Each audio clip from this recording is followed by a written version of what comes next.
we got that work, we got that clips, I am your pusher. We got that good dope, we got that content, shout out to my plug, yeah, my plug. We got that work, we got that clips, I am your pusher. We got that good dope, we got that content, shout out to my plug, yeah, my plug. Shout out to Drip, he the man of the hour. We got the work, we got the clips, we got the power.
Yo,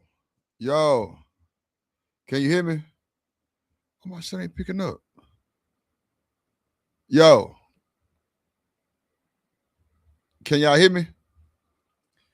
Bro, this is wild work. Hold on, let me see something real quick, y'all. I think I might have did something wrong. Hello? Yo. Oh, my shit ain't picking it up. Yo. Bro, this is crazy work, bro.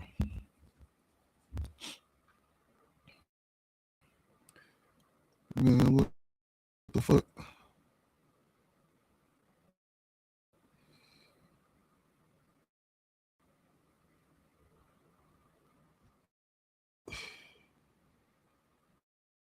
What the fuck?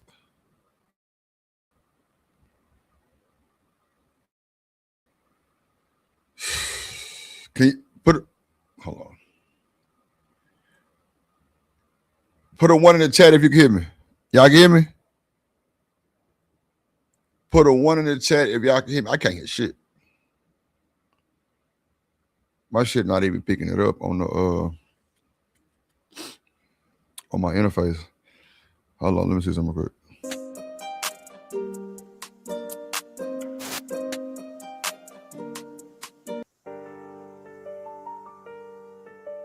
Okay. I mean, that sound better. I just can't hear myself. That's all.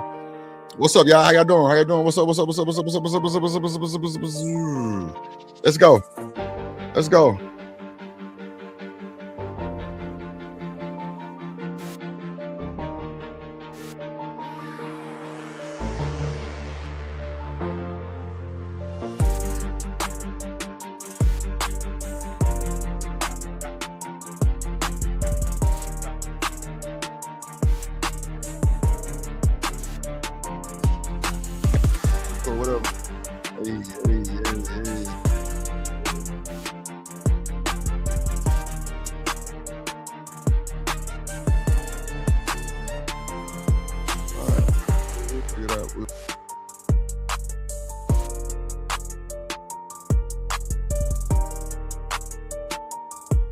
You hear me? Let me know if you can hear me, BJ. Put a 1 in the chat if y'all can hear me. 1. Okay, baby. What's good, everybody? What's good? What's going on? What's going on? What's going on? What's going on? We here. Welcome to the show. Sunday Blast. Let me read the bullshit. Excuse somebody just say something. Hold on.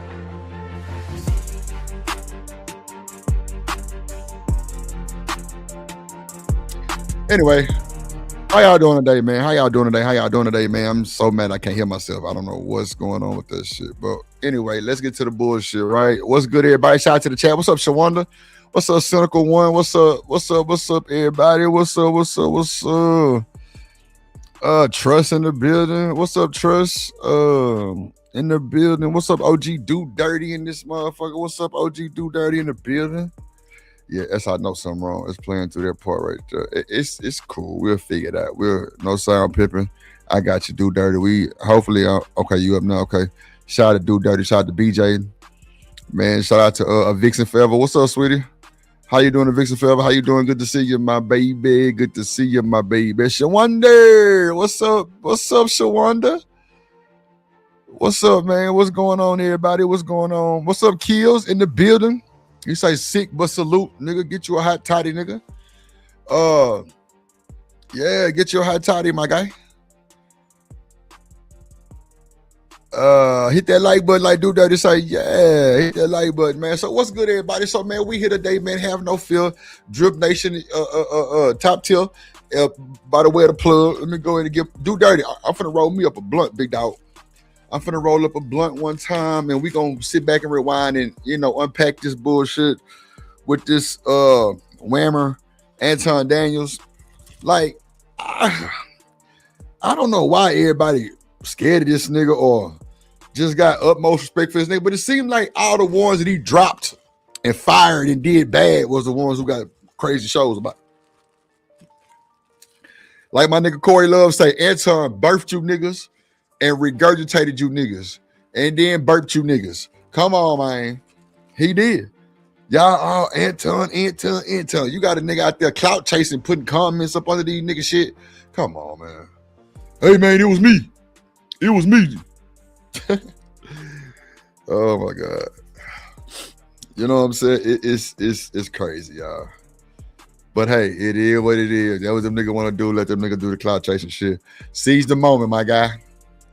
I mean, I don't know how I would handle that, so I ain't gonna say nothing about that, because if it's an opportunity for you to seize the moment, I probably would have seized it too. But all that old cloud chasing up on the niggas' comments, begging and sending super chats and shit couldn't be me. Not even a little bit. I ain't sending my money nowhere to do a motherfucking thing. So it is what it is. But shout out to y'all, man, for coming through, hanging with your boy on a good Sunday Blast. We finna review Taz show. Shout out to my boy Taz, the GOAT debater. Shout out to my guy. It was his birthday, I think, yesterday. So shout out to him. Happy birthday, OG.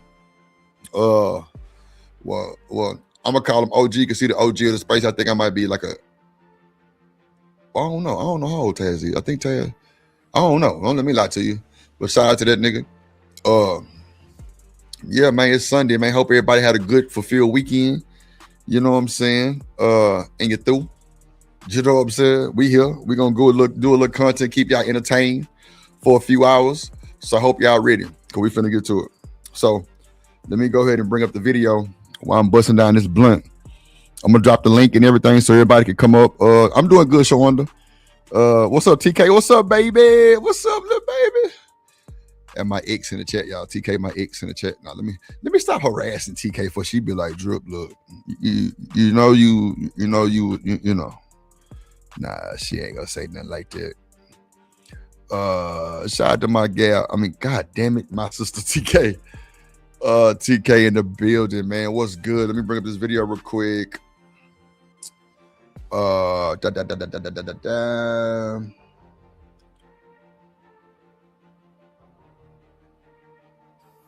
Okay. We're gonna do this right here. Shout out to that nigga Taz, though. Look, she be blushing and shit. What's up, TK? Come holler at me. Hit the link and holler at your boy. You know what I'm saying? Talk that talk. Shout out to TK in the building, man.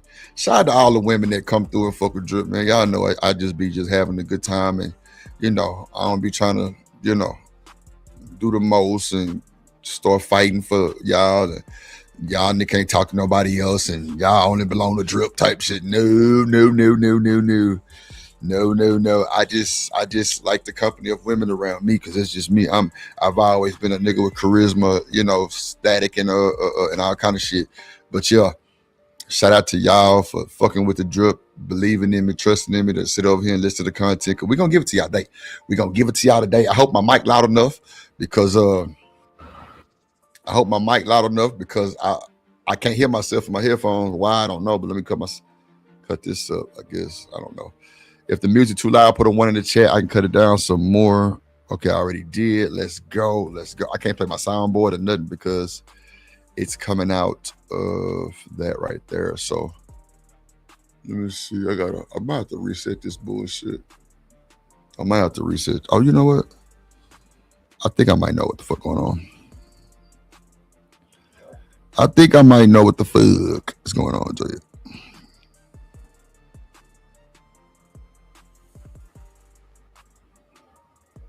Okay, let's see what's going on. Let's get the video up, y'all. Let's get the video up. We're gonna pass up the Jeezy part. That nigga Tad do sound like Jeezy when he be laughing and shit. That shit crazy. Out and bring my own things to the algorithm. And this go round, I'm not fighting the algorithm.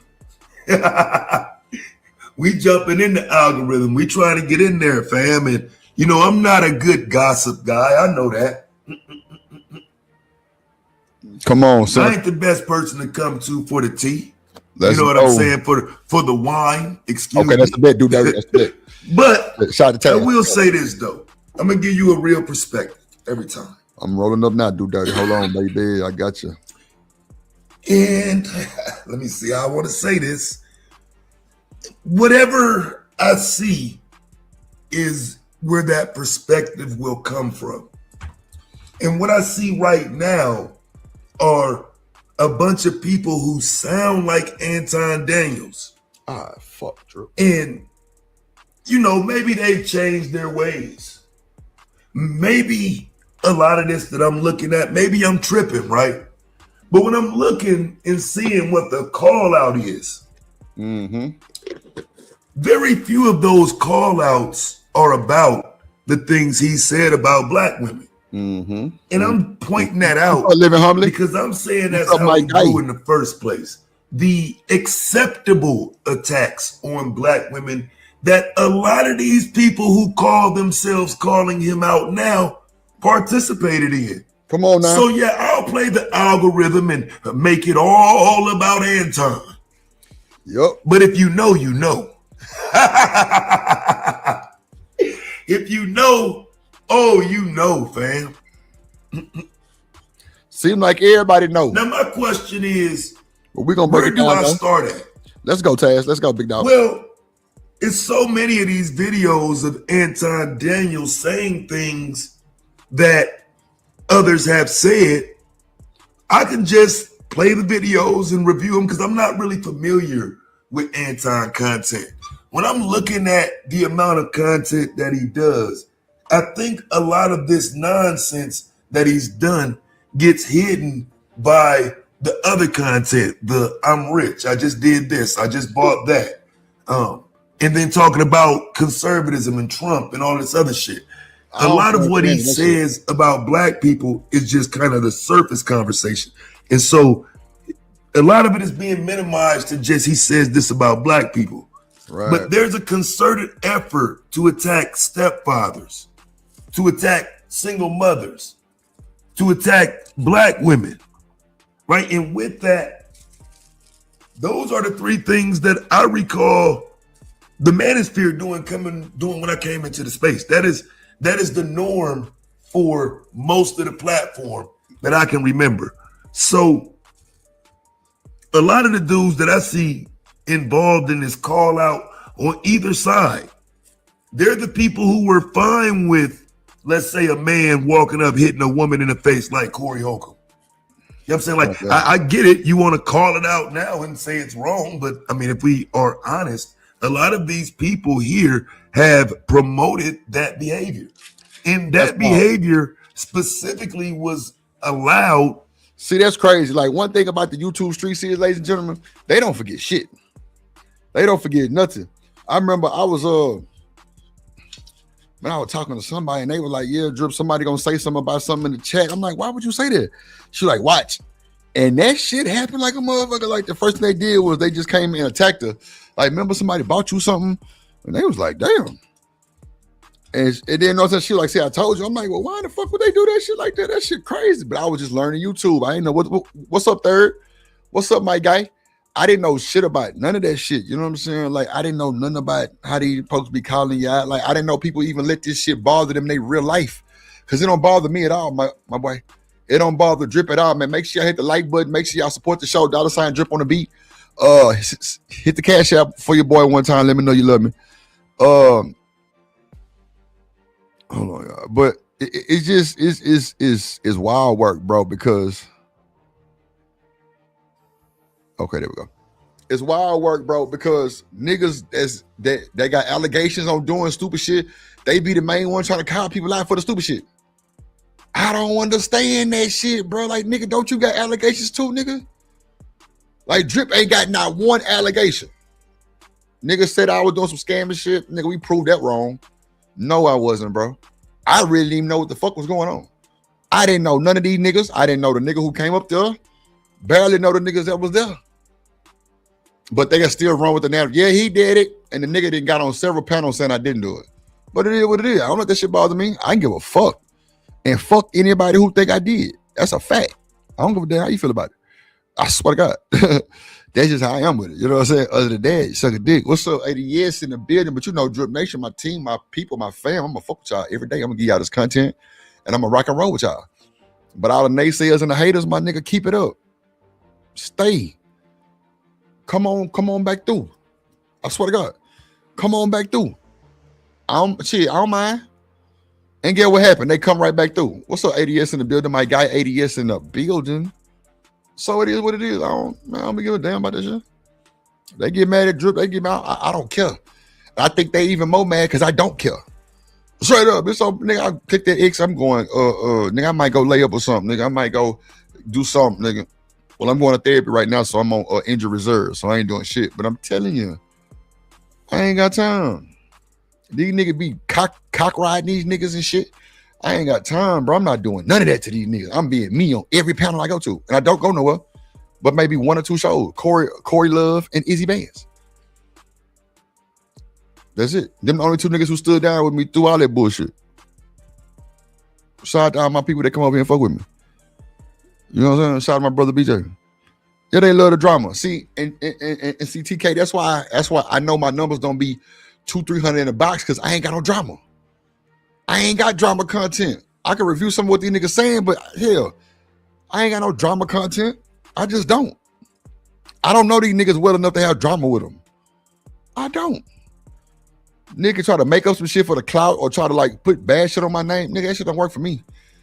Nigga, I done been through a whole channel and everything. Nigga still ain't, nigga, I ain't barbing. Nigga, I ain't doing none of that shit. I'm still here strong. Come on, TK, you know what time it is, boo. To be directed at black women. The need for correcting them being the foundation of many of these conversations. And then, Taz, that's another thing. Correcting black women. Bro, who in the fuck gave you, like, who in the hell gave you the audacity or the authority to check a woman, bro? To correct them. Nigga, come on, bro. That's not my forte. That's not what I come to the internet for. I'm not doing that stupid ass, jank ass shit, nigga. Oh, I'm gonna correct this woman today because she out of pocket. Nigga, what you gonna do then, nigga? Because in real time, you ain't corrected shit, homeboy. You ain't corrected nothing, nigga. Cynical. These niggas be wanting to correct women out. What? Yo, you got to get some correction. You got to get some straightening. Because I said so. Man, shut your... Well, I almost said something out of line. Shut up, bro. Because you sound stupid trying to check a woman or correct a woman because she don't, you know what I'm saying, agree with your crazy ass shit that you agree with. There you go, cynical. Correct their ass right back. But see, cynical, this is the thing. When you correct back, it's a problem. Oh, she giving bad behavior. Da da da da. My nigga, I got a clip. I'm gonna show you. I should have played that shit first about holding men accountable or holding people accountable. I should have played that first. Damn, I should have played that first. Yeah, man. R.I.P. Michael Watts too, man. That's crazy work. R.I.P. Michael Watts, man. 5,000 watts, man.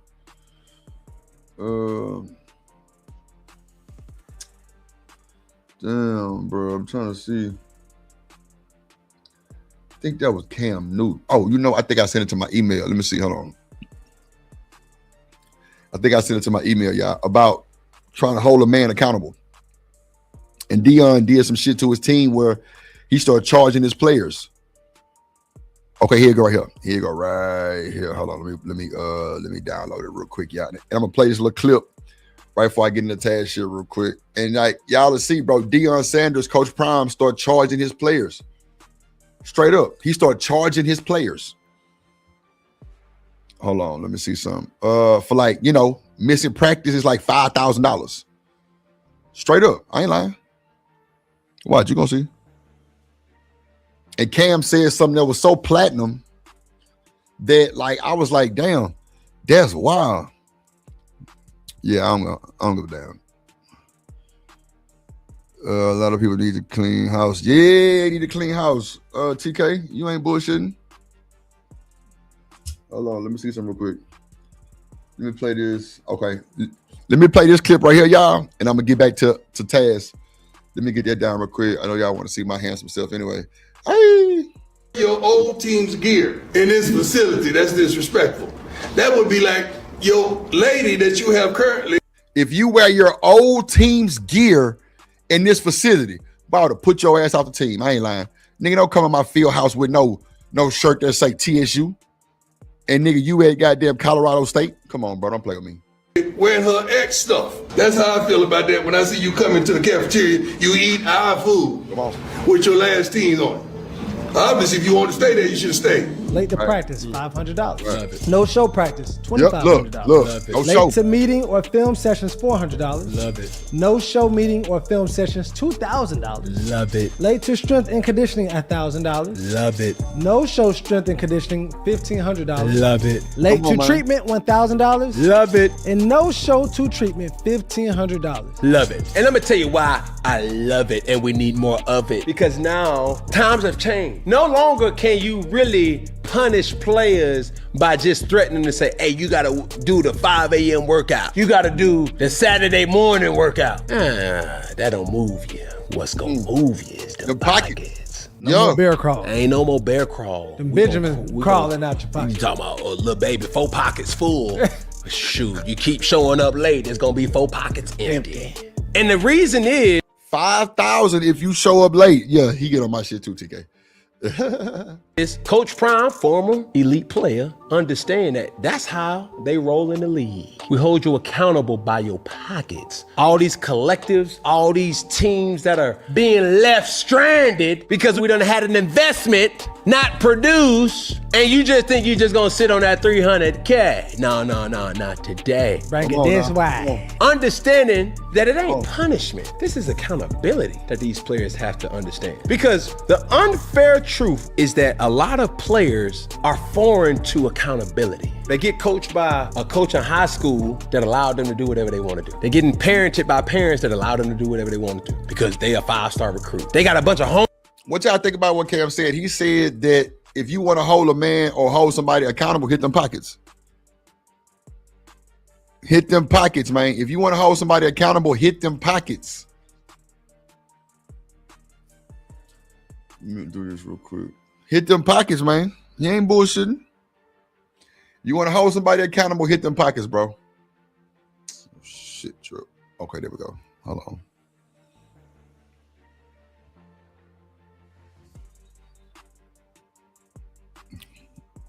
If you want to hold them niggas accountable, hit the pockets. Hit them pockets, man. Real spill. Hit them pockets, man.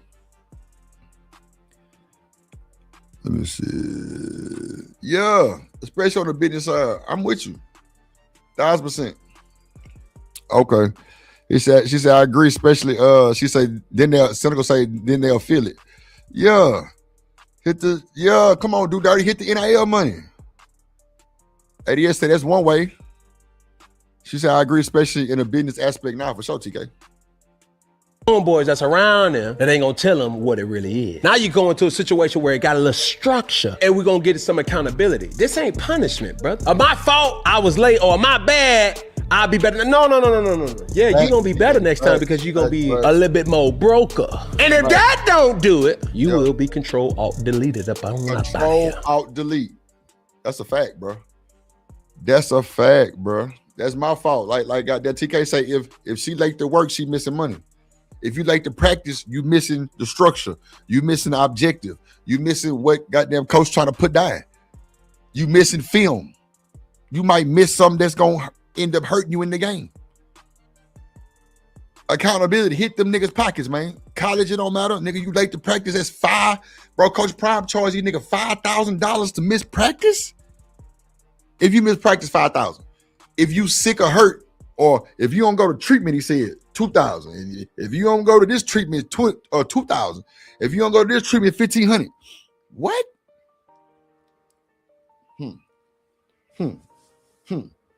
You lying to me? I ain't missing shit.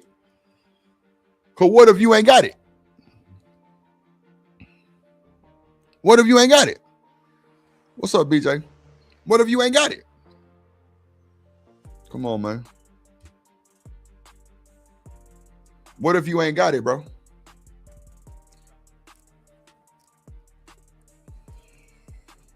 Let's see. Let me go back to the video.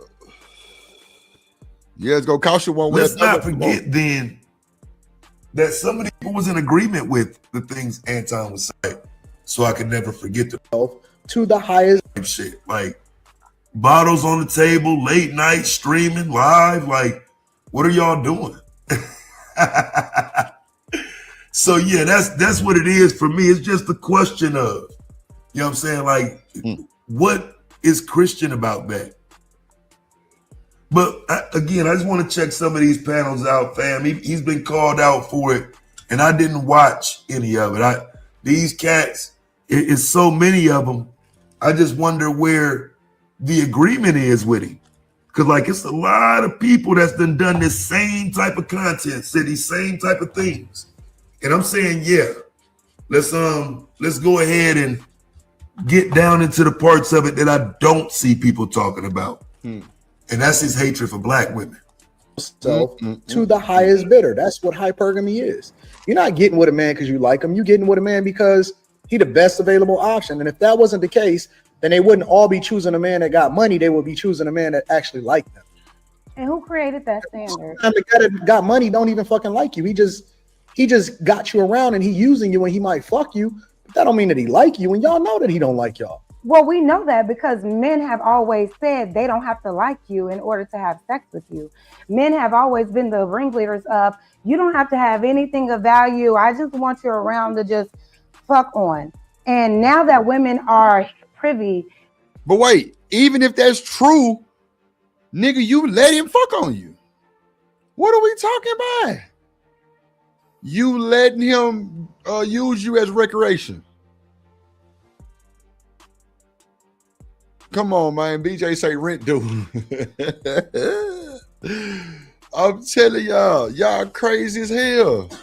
Like, what are y'all? Nah, if y'all let a nigga have the authority to bash on you like that when he want to, what you think gonna happen? You ain't say nothing till you told your sister. And now your sister like, girl, what the hell wrong with you? Yeah. You know what I'm saying? She calling your ass out, so now you want to say something about it. She calling your ass out, so now you want to say something about it. Ah, well, nigga, you been doing me like this. So what? You been letting me. So what's the problem? Get back in line. Get back in line. You better get back in line. On my 86 your ass. Real talk. To that notion, now it's a problem. We're just playing into the game that you created. As men, I'm cool with that. No. Listen, we cool with that. All I'm saying is, wait, so y'all playing into the game now?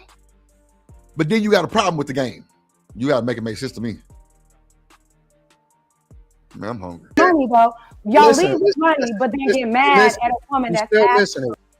So now my question about these types of interactions, right? When does you being a married man start to play out as important in the interaction? It's not going. I don't Taz, think. Taz, this drip, right? It's not going to. Because we all know Anton employed everybody on this goddamn panel. Everybody, Taz. He employs, my guy. They not finna say nothing about that nigga marriage. They know Rita. They probably already met her before. That don't mean shit. That don't mean nothing, Taz. They not finna go against that NDA that they signed, bro. That's what we gotta know. A lot of these folks probably hate this nigga guts, but they under that NDA. So ain't no moving, Craig. Let's go. Shout Taz. Sitting yourself as a regular dude is beneficial in these conversations. To me, it's important to give this as not only a married man, but an older man. You know what I'm saying? Somebody who actually seen some stuff and been through something. Come on. I don't know if we're supposed to give the perspective through the lens of a younger man who, you know, we can argue has yet to make his mistakes. And sometimes I think men are living vicariously through social media. You know what I mean? As opposed to saying, you know, nah, we supposed to grow out of some of that. I agree. Niggas are living through all kind of platforms vicariously. Man, when they brought social media, man, all you gotta do is take a picture by a car and post that motherfucker. They going because they think that's your car. Because some of these motherfuckers don't understand the game of the internet, the game of the social media, the finesse of the social media. Come on, man. We gotta have a good conversation today. You're moving the goalposts like you always do. The fact of the matter is, you can, let's say we both agree. Cool. We agree 100%, both of us. It's still prostitution. How was it? That's the part you keep skipping over. You don't want to admit that it's prostitution. Was your wife a prostitute when she married you? Here we go. It always comes back. So then don't do that. This is what we gonna do. This is what we gonna do. She ain't lying. Answer the question, fuck nigga. Was your wife a prostitute when she married you? Y'all always talking about this transaction shit. Man, y'all got to get up out there, this whole YouTube brainwash stage, bro. Then you listen to niggas like Mr. Potato Head right here. He don't know, bro. This nigga is not used to having women like that, man. Can't y'all see that shit? It's all over his face. Come on, bro. These women know this nigga ain't used to having no women like that. Come on, man. Every allegation he got on him been on some weird shit. I ain't lying. Man, y'all ass scared. My point is this. This is what we gonna do from now on. That was crazy right there. Yeah, wow. Now, see, again, you walking into these, though, right? You know what I'm saying? Come on, Taz. I've never had to deal with walking into nothing like that because I don't do streams disparaging women like that. Come on, bro.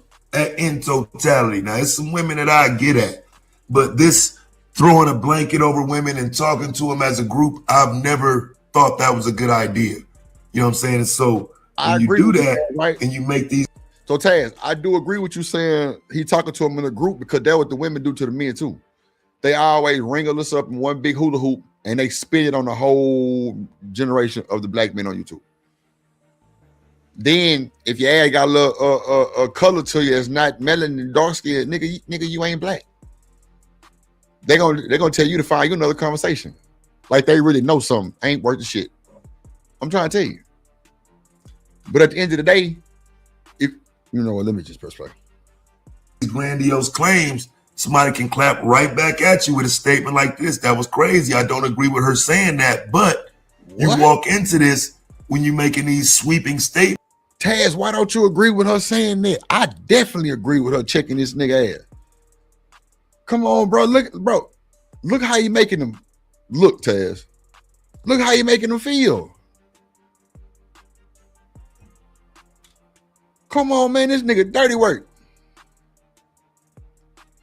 And everybody up there on payroll.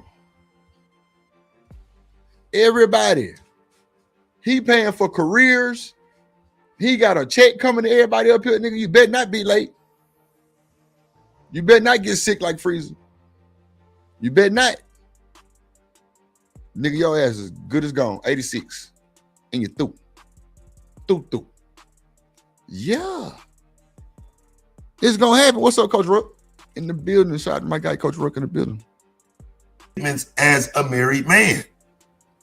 Hey, this is what we you gonna can't sit here and do. say We gonna leave. But he get lost in the sauce, Taz, because he be forgetting he mad. That's what it be going. That's what be going on. I think, bro. He think he gonna come pimp everybody. He think he gonna come pimp everybody, Taz.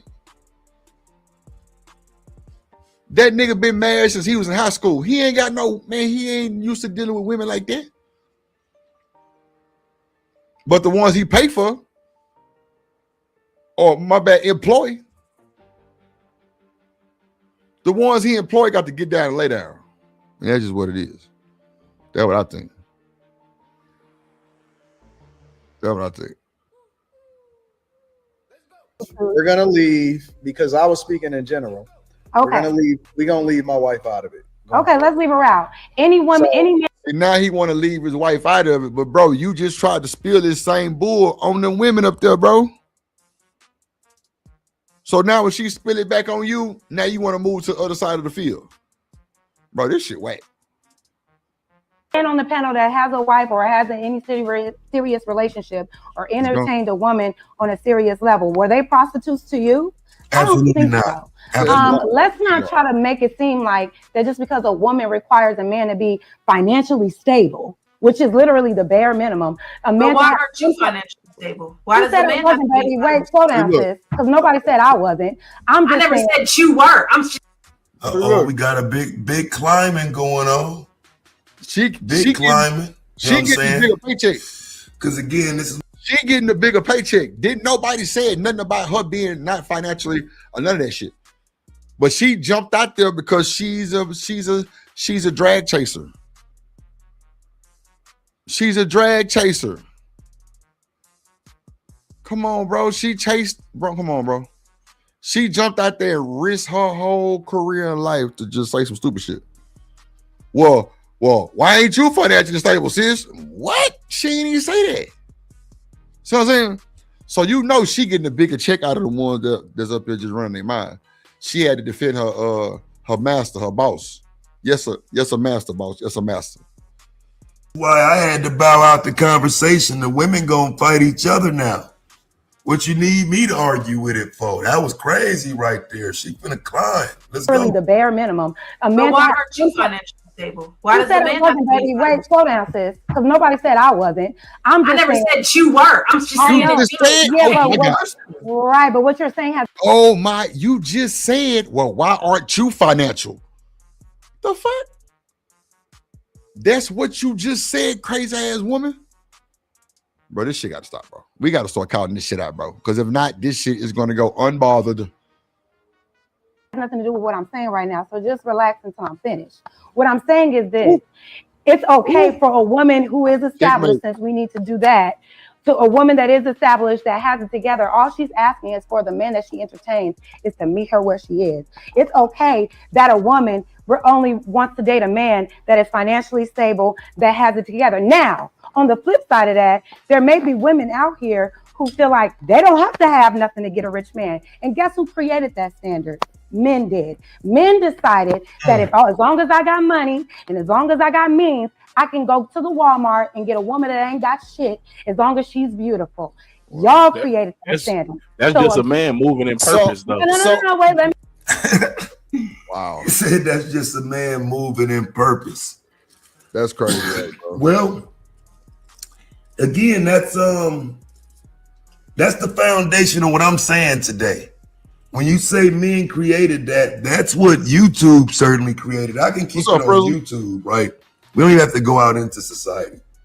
And that's just, it needs to be understood that fighting that point is not a good idea, because it is a good point, but I can imagine it's gonna go up because niggas don't like to hear the truth. Finish. So all I'm saying is this: don't call it prostitution just because a woman wants a man who has his shit together. You shouldn't want women out here with broke niggas who don't even have a purpose for their own life. You shouldn't be encouraging women. I don't even got shit. I'm Y'all just at the bottom of the barrel. You the worst. Listen, wait. Black women in general are at the bottom of the fucking totem pole. They the brokest. They the most in debt. How the most poverty stricken? Wow! Did y'all hear that, ladies and gentlemen? Black women are at the bottom of the totem pole. Y'all the most broken. Did you hear what he said? Did you hear what he said, ladies and gentlemen? Boy, y'all on that bullshit, boy. Say I'm lying. You see what's going on? Yeah. Group of women gonna be the ones that got the highest standards. The most poverty-stricken group of women. See, you know, I would love to see this argument play out with a debate, right? And I wouldn't even want to be the debater. I would want to see Anton Daniels debate a woman on this topic, though. Mm-hmm. And I think that's the problem, is like there aren't enough conversations with women that are prepared to have a conversation, but then also in the right setting. Because women go on there, they argue all the time. Some of them sound intelligent. Some of them might be able to best him in an actual debate, but because you're on his platform and he can control the narratives, it's often not going to work out in the favor of the woman debating him. You know what I'm saying? So again, you're in your comfort zone debating this, and it's kind of not cool because now it turns into straight outright attacks. I don't got shit. What are you talking about? What y'all talking about? How many women do you know in your circle are in poverty? Listen, you need to get with whoever will take y'all. Women, are they in poverty? Hold on. We're gonna be disingenuous though. We're gonna be disingenuous. Come on. He said y'all need to get with whoever's gonna take y'all at this point. Wow. Now again, I would argue that the sisters ain't gonna agree with that, fam. Yeah, they not gonna agree with that, Taz. I'm with you 100,000%, my guy. I'm with you 100,000%, my guy. They not going for that bullshit. It's cornball shit. Come on, man. That's cornball shit right there, DG. Let's go. Just throwing them to the wolves and saying good luck. But again, I've heard that argumentation before, and those of us who have been around the day ones, maybe even the day 2s and 3s, have heard some of that. You know what I'm saying? We on day 4 now. Hold on real quick. What's up? Can you hear me? Yes, I can hear you. What's going on? Good evening. What's going on with you? All right? Yeah, I'm okay. How you doing? I'm pretty cool. Pretty excited. Oh. What's going on? What you excited about? Just I just feel like, I don't know. I just got an exciting vibe on it. I just feel excited something will happen. Okay. I like that. What's up, Miss Bella in the building? What's up, Miss Bella in the building? Shout out to the Top Mall gang in the building, man. Everybody in the building. Frizzle Frost, god damn it, in the building. Cooling, man. Just watching Taz break down the breakdown. You know what I'm saying? So we can shake down.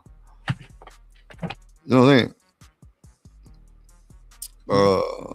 Yeah, Taz kind of going in on this shit with these women and Anton. This shit's insane. Like, and I'm just kind of I've been cooking. Like, cause this shit don't make no sense. Like, this nigga here and these women be caping for this nigga because they on their payroll. Like for real. These bitter betties on YouTube. Nah, bitter betties is the ultimate word. You ain't lying. Bitter betties is crazy word. Bitter betties. Why you change the thing? I didn't change anything. Oh, okay. The thing changed. But now let's get back to it though. Let's get back to it. Oh shit. And so I want to make sure y'all understand that there's a vault, a sealed vault with all of this information in it that I don't even use or play anymore. But the record must reflect that it is there. And there is a history of people talking exactly like this. And that history is the history I'm referring to as I use this content now to say, wow, look where we are, fam. Wow. Like, I mean, we've come a long way to get right back here where now women are in the conversation on the panels being told you ain't worth nothing but $5. Y'all remember that one? That was a wonderful, wonderful stream. I had a lot of fun with that one. Not just because every woman in the chat sent me $5, right? That was nice of y'all to do that day. Man, can y'all send Drip $5? Everybody in the chat, Cash App, $ Drip on the beat. Send me $5.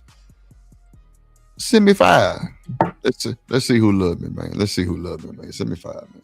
But that illustrated just that stream, because if anybody was here and recall sending that $5 that day of Black Women's Worth, if you recall that stream from back 4-5 years ago, the issue was men were claiming Black women ain't worth shit. And their own. And I bet every nigga that was claiming that shit was probably hurt, buckle, backed up, divorced, just got a hate for women, probably don't even like women, probably in the closet. What you think, Sneak? And married. I throw them in there too. They still like that spewing that bullshit. So it's good you say that, right? It's so live that you just said what you said, right? About and married, right? Why does it seem like this shit's so strong? This shit hurt every time I inhale this motherfucker. Why does it seem like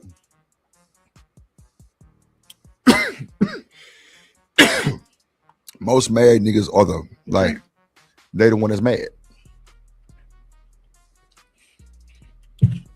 Why do Black men tell other Black men don't get married, Sneak? What you think? I think that is, the men. I don't know. I mean, because it's hard for me to answer that as not being the person that's going through it.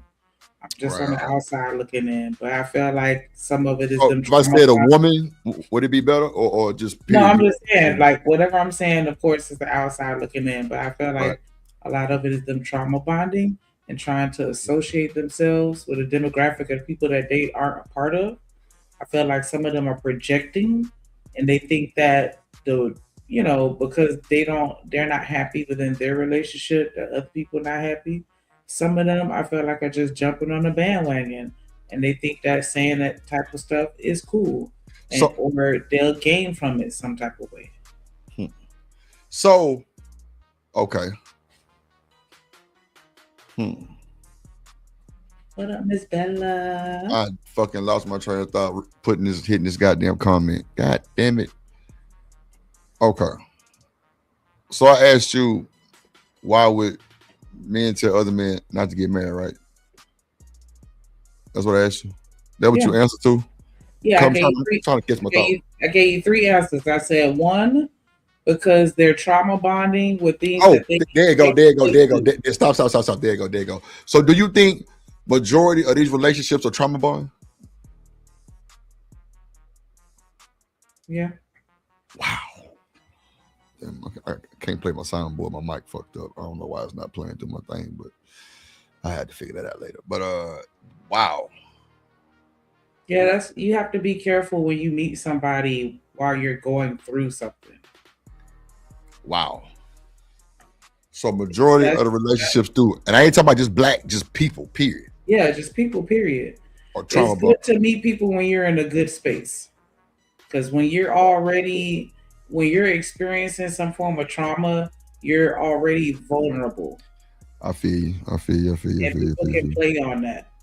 What's up, Kojak? The biggest? What's up, boy? Oh shit, my bad. What up, Kojak? What's up, my guy, Kojak 313, the great in the building. Get down and get put down type shit. I just be thinking people just, when people ask people about marriage, like a lot of that shit is so coded. Like you just don't know what the fuck can happen at any moment in your marriage. You just don't know. A lot of these motherfuckers don't tell them what didn't happen on the bad side. It's only like some little mild shit because people don't want everybody in their business. But at the end of the day, I think sometimes it's just best to just keep your motherfucking business to yourself. What you think? I'm the complete opposite. I'm an open book. Like, you don't have to worry about me keeping those secrets because I got diarrhea of the mouth. And I'm going to tell you everything you asked, everything you didn't ask, everything that you want to know, everything that I want you to know, everything that just is everything. But wait, how you know that nigga want to know what you talking about? I don't, but I don't know. And that's just a reaction to me.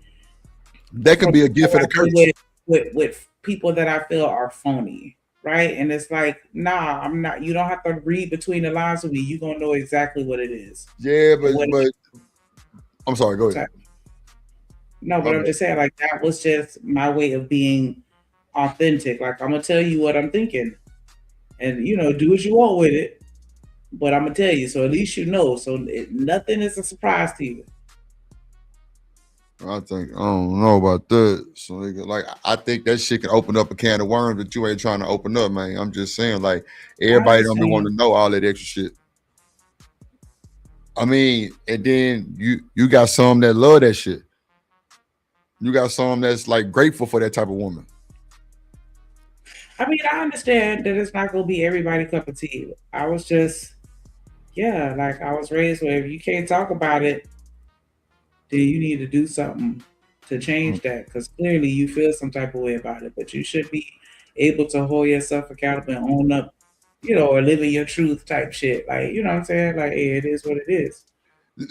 Let me ask you this. If we had to be held accountable with like monetary, like it would be a fee to be held accountable. Do you think should it get better? No. What? And you had to pay it? People would try to find loopholes and ways around dodging paying it.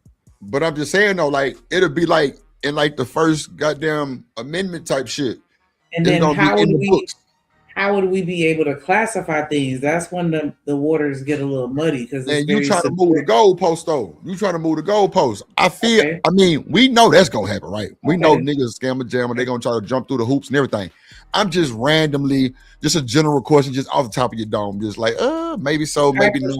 Yeah, if people had to pay a fine if they got caught lying or some shit like that. Well, yeah. Like being held accountable. Like anybody do some bullshit. Assuming you're being held accountable for anything. Well. See, of course it'll be stipulations. You know what I'm saying? Of course it'll be stipulations, and that's what be the scammers and the loopholes will come in right there and there because of a stipulation, right? So we know that's gonna be manipulated. But at the end of the day, it's just say in a world that everybody making at least 30,000, and you do some bullshit and you got to be held accountable. Nigga, but it's gonna have to cost you like maybe $50 every time, $100 every time, because Coach Prime charging his players now, Sneaker. He charging his player. If you miss practice, it costs $5,000. If you don't do treatment, $2,000. If you miss film, $500. If you don't go to goddamn medical to get wrapped up in shit, that's another $1,000. It's like 25, 30 rules. If you don't go to class, $2,000. If you miss film, $1,500. If you miss practice, it's $5,000. That's how it is at Bethune-Cookman College in Florida. In the band, if you on scholarship, Yeah, nah, for When real. you come to band rehearsal late, yeah, they tapping them pockets. I'm trying to tell you. That'll make your ass get in line. I'm talking about attention. You don't think so? But see, that's the situation where like he has control over their finances, right? He Man, could touch it before they get it, right? I don't know, Shanigga. I don't know. Because I feel like it's different if I could take it before you get your money versus I don't know. You your money and then owing me a bill. And then what about the people that don't have a job? What happens to them? Right. Well, see, sorry, you know, I'm being too. No. Now you good because this is like something that need to be talked about. They got the NIL money. Now I don't know how much every player starts off with. I don't know how they get it. I don't even know how that shit generate. You know what I'm saying? Because you know, back in the day, like what? No, sir. Do you take some money? Your ass is banned. You know what I'm saying? Mm-hmm. So now that they can get NIL, I don't know how it generates. As far as like, I was just thinking about the legalities of him being able to take his money off the top, without them having to just pay him back. And it'll make sense, or a cool little assumption to just say, well, all the players got scholarship money. You know what I'm saying? But I don't know. Yeah, see, that's the scenario I was thinking of, which is why I brought up Bethune-Cookman. Because if it's scholarship money, then yeah, he could touch that. And he can hold that over their head because it's money they ain't got yet. But yeah, like just with the average people, my concern would be holding them accountable to the money that they owe. CK say if your absence goes unnoticed, you shouldn't be there. No way. Some people are placeholders. Nah, it's real.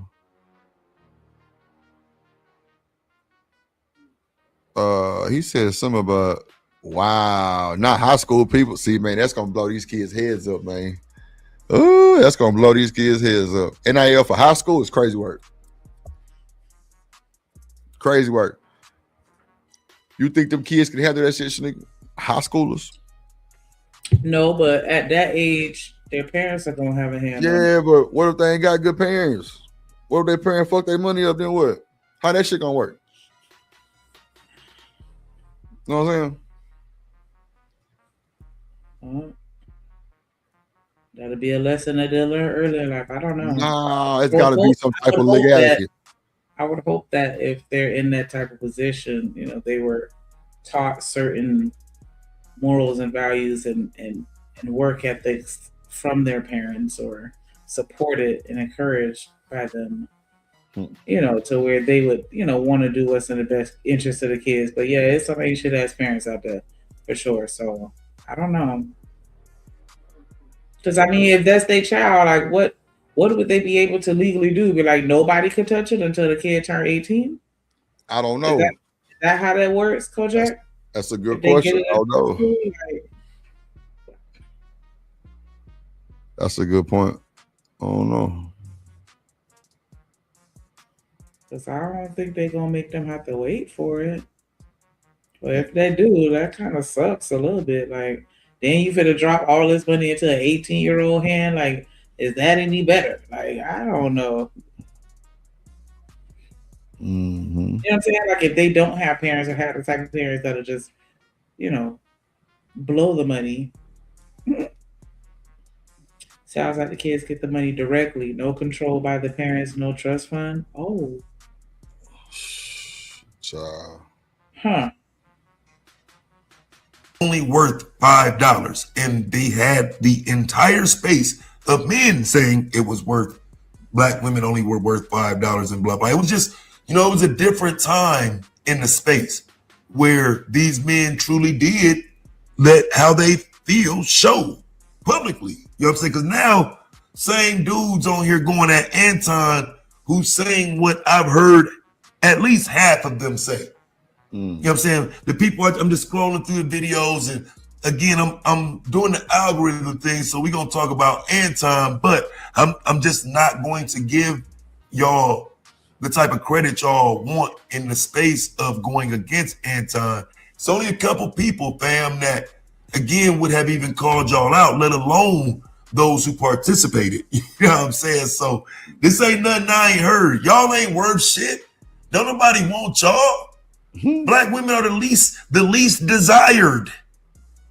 Oh, we got the clips, all of that from years ago, fam. We could put together a whole 10-minute clip of maybe 18 people different saying it in different ways. This is an old talking point, but still relevant somehow. Standards. That don't got shit. What are you talking about? What y'all talking about? How many women do you know in your circle are in poverty? Listen, y'all need to get with whoever will take y'all. Women, are they in poverty? Hold on. We're gonna be disingenuous though. We're gonna be disingenuous. Come on now. Y'all need to get with whoever. You know that's not true for the majority. Y'all need to know the same way that you asked Ari to be quiet when you was talking. I'm gonna extend that same courtesy back to you. Y'all need to take what y'all can get. Y'all don't have nothing. Y'all a bunch of single baby mamas that don't have nothing. Damn, this nigga sound worse than the president.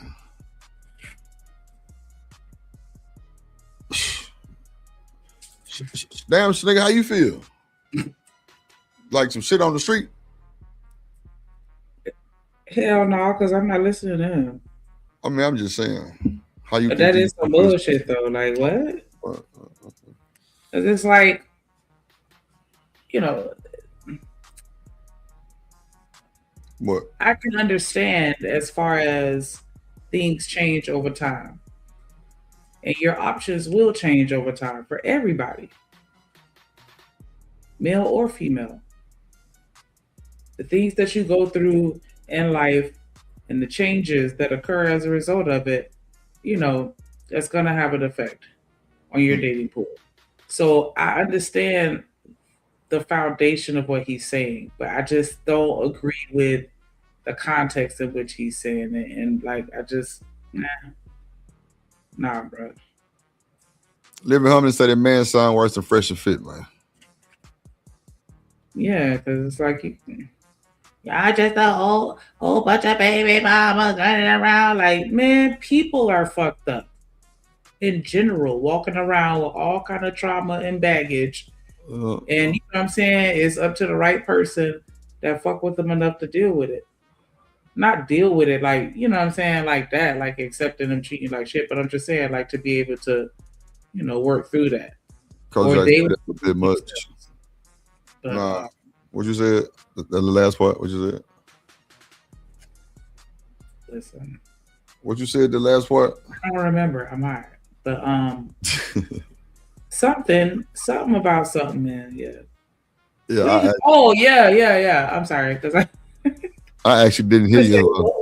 What was Anthony talking about again? But yeah, no, I understand what he's trying to say. I just don't agree with the context of which he said it. I just think it really should be boiled down to, you know, as you progress through life, you need to realistically assess where you are and the options that you have available to you, and you need to choose from that. And not necessarily just throw everything away just because it doesn't necessarily fit the mold that you're looking for. Coach J made a good point. He said every last one of us is effed up in some way. Ain't none of us perfect, including him. Yeah, that's what I said earlier too. Yeah. Like everybody walking around with some type of trauma or some type of baggage, you know, that they're dealing with. And, you know, as people come into their life. That's why I really just, bro, like niggas be on this mug with motives and intentions, and bro, I be chilling until some blunt shit just happened right here on the stream in my face. And I'm still kind of like low-key chill. You know what I'm saying? But like, I just don't let these niggas bother me like that. Like, nigga, I'm good at whatever you want to do. You know what I'm saying? Nigga, hey, nigga, we can Jones, we can go low, we can go to hell, whatever. But I'm not finna let you bother me. Like, I'm gonna click the X and go back my lonely way. I'm gonna make some goddamn meat chicken noodle soup with a soda on the side. And get what? You still gonna be on the internet mad doing the most. I'm telling you. And I'm gonna get back on the next day and see your dumb ass. I'm still gonna do my regular show. I'm telling you, them niggas hate that shit. Like you know what's I be really trying to figure out why niggas just don't. They don't want to be my friend, man. You know what though? I ain't even gonna hold you. Like there is one person in particular that I noticed has disappeared and is bothering me. Like, where you at? Who? But yeah, like I don't know, like I used to feel that same way growing up. Like, you know, I'm a vibe. Like, but it's like a learning curve. I don't know, for lack of a better phrase, for me. Like, I could understand how when you first meet me, it may rub you the wrong way if you're not accustomed to my personality type. Yeah, but like it's kind of weird to me. I don't know. Like I be like, bro, why do you niggas mad with me? What I did to them? I don't even know how. It don't even have to be a reason though. Yeah, they just dry hate. It's crazy, right? Like, or either like, man, that nigga stole one of the women that be over here. How I do that? They just came to the show. You know what I'm saying? That should be weird as hell. I'm like, bro, y'all niggas is now if you ain't Anton Daniels or whoever else paid a structured panelists, I don't want to hear none of that shit. They came because they wanted to come, not because I said don't come back over here on no bullshit like that. Like clearly it was niggas over here making up shit to try to set me up to get kicked off YouTube. And then when it didn't work, the nigga came back and apologized or said that he was lying. See what I'm saying? But like you did all that for nothing. It don't make no sense. Like I would never give you that much time in the world. Not on this internet. I'm sorry. It was crazy. I didn't mean to interject, but that was crazy because he said it with like a laughing emoji. Like, yeah, we could sit back and laugh about it now. It's like, nah, nigga, you still look weird for that. No, like, nigga, I don't fuck with you. What? I still don't fuck with you. Hell nah. I'm telling you. You I ain't gonna even call you that word. I'm just gonna I'm good. I ain't got to, but you know what I'm saying? But you had a field day trying to go make everybody else not, yeah, man, you gotta watch him. Like, why? Why you gotta watch him? What I did? Nigga, you don't know me. But it'd be funny because it'd be like some shit that I've never heard before. You know what I'm saying? It'd be some shit I've never heard before. Like, what? I'm like, so you actually believe that shit? Man, that nigga said you should. Why you ain't just ask me, bro? A whole year go by. Man, that nigga said, man, you wasn't fucking with it. Fucking with what? Like, nigga, what are you talking about? You know what I'm saying? But I don't know. People hear one statement and just take off with it. Yeah, they said Drip did it, so nigga, Drip did it. What? And then when I show receipts and proof, it's just like, oh, what now? It don't have no value to it. Man, you know when I tell you people go think what they want to think though, and that's why in those situations I'm not even gonna ask. Like, you know what I'm saying? Somebody be like, yeah, don't fuck with that nigga. I'm not gonna be like, why? Like, I don't even want to hear it. I don't even care to hear it. Like, just all right, have a good day. Type shit. That's why I don't know. Y'all broke, dusty, in debt. Damn, the black women broke, dusty, and in debt. Wow. Okay. Who gonna get offended by that tonight? Let's see. Bunch of broke baby mamas that don't have nothing. Hold on, let's do these one by one. Cause somebody might think he cooking. Nothing. Y'all a bunch of single baby mamas that don't have nothing. A bunch of single baby mamas that don't have nothing. Have I heard that before? Yes, absolutely. Oh, yeah. And even though they may have taken your videos down, or you took your videos down, or you started a new channel and, you know what I'm saying, you rebuilding your image, I get it. But what I'm saying, do you see the raccoon though? Like that whole platinum. I'm like, wow. Broad chasers. Broad chasers is insanity work. But it's crazy because it's like now I feel like I'm about to have a chalk moment. But like, why do we? Yeah, a chocolate earth moment. Like, why we got to sit here and talk about the loud minority? Why not big up the majority of women that's out there doing their motherfucking thing? Y'all deserve it, allegedly. It just happened to have, you know what I'm saying? Because I do give people grace, because it's like, okay, yeah, the young and dumb, I gotta give a little credence to that, because when you young, you are dumb, and you do shit different at 18 that you would do at 38. Like, you learn and you grow and you mature. So I'm not gonna expect for you to have the same standards that you did when you were, you know, a snot-nosed teenager. Like, I don't know. Well, I mean, if you repeat the same shit, you know. I get that part now. That's what I was saying, the loud minority, though. Or do y'all feel like that's the majority? You feel like the majority of women out here just doing the same thing over and over again, making mistakes? Do you think that it's really some solid women out there holding it down, doing what they're supposed to do? I definitely think it's some solid women out there holding it down.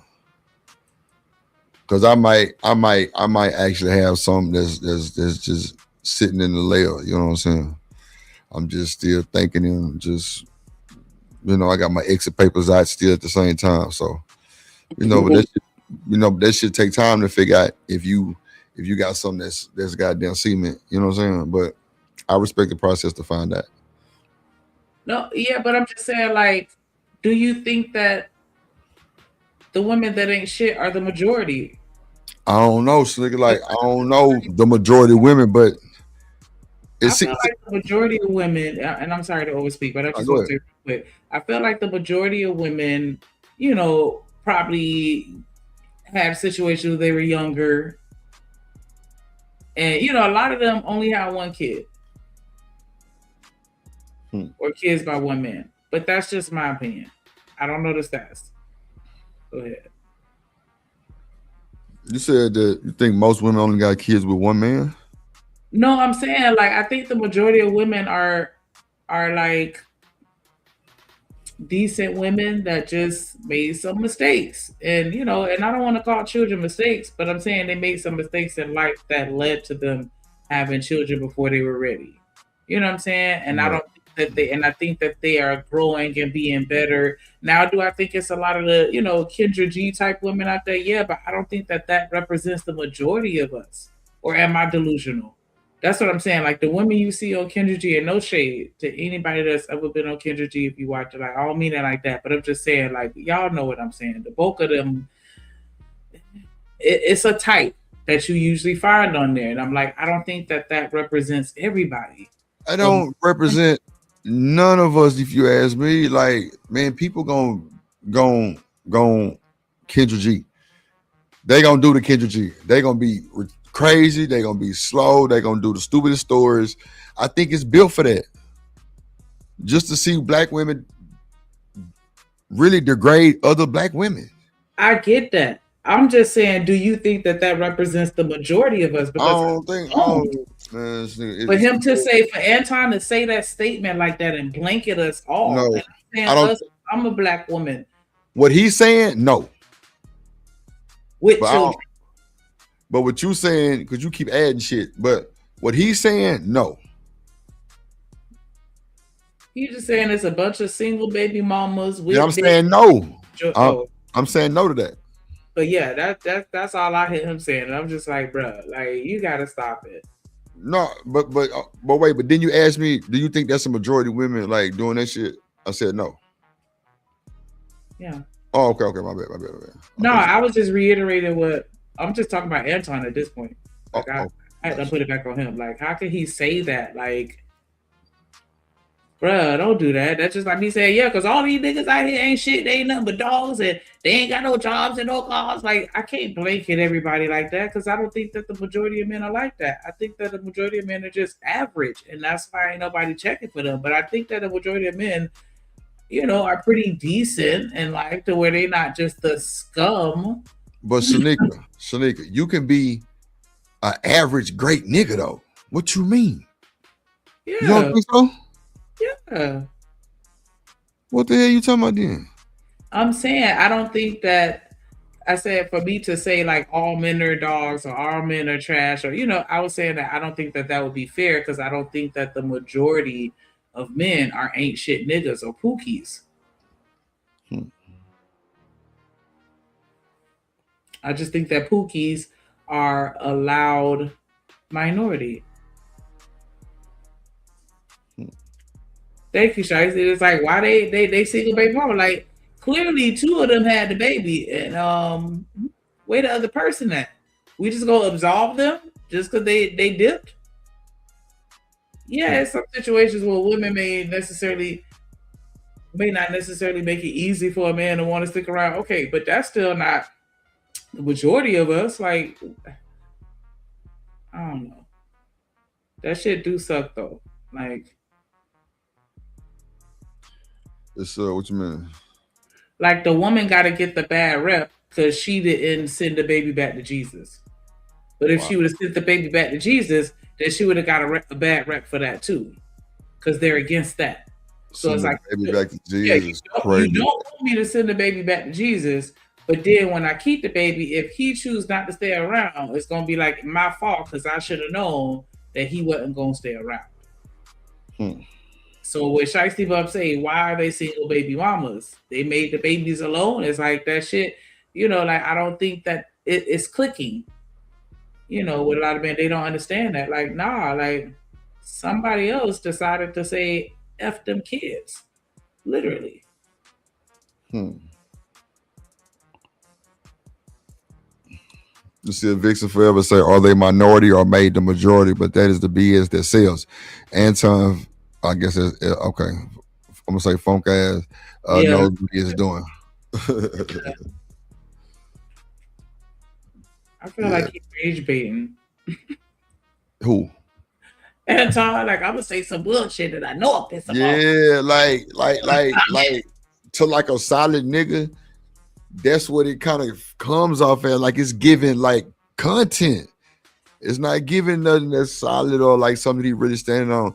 Shanique, if you've been married to your high school sweetheart all your life, bro, you ain't used to no women, bro. Just vicariously through your single friends. That's what I'm saying. This nigga is not getting boxed, I don't think, like that. Nah, some of them will go, but the some that know what's going on, like, man, they see that nigga pussy ass wave. I'm telling you, this nigga is not, bro, every allegation he got on the internet was on some weird shit.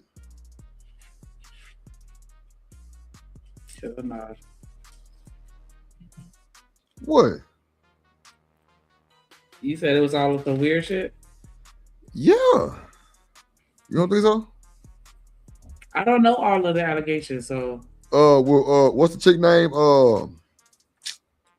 I know about this situation with Corey and Mecca. No, the goddamn 60 got his chick and all that shit. Like it was I think the what he said, I said something earlier, Danica Marie, all that weird ass shit. Yeah, nigga Anton got allegations. No bullshit.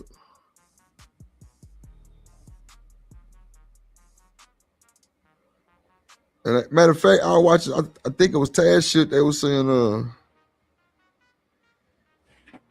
I think they did a stream on that shit. The chick, Danica Marie and or just not Danica Marie, but 60 guys did a stream on that shit. Crazy work. She say, "Fuck yourselves." Look at Jerry Springer. Nah, that's a fact. That is a fact. That's what I'm saying. Like, bro, if I was a drama field ass nigga like everybody saying, bro, I would have 100 people here too. Yeah. Easy. Niggas be like, Drip, I don't know why, bro, your shit just hovered 20, 30. I'm like, bro, hey, bro, I don't know neither. But I just keep doing me. That's just what I do. But you'll see nigga JP have 200. That nigga on straight fuckery. Everything is for the goddamn phone and for the views and looks. Yeah, I'm just really just doing me. Cause they say this is played. Nah, for sure. And bro, if it worked for you, work for you. I got some old like. I guess I got to learn something different. Nah. Well, I'm sorry. You do what you want to do, but if you gonna be on that type of bullshit, What? So what you gonna leave? Just myself. like a regular stereotype. No EBT princess. No, I'm not taking that route. EBT princess. What? Yeah, because I'm saying like, will people be using those grifter angles just for shock value? Like, But why would I go to EBT though? That's wild. I was just using that as an example because that's the one that he used. Well, I'm saying you called yourself the EBT princess. Is that something that you be having dreams about, being the EBT princess? Oh, rice head.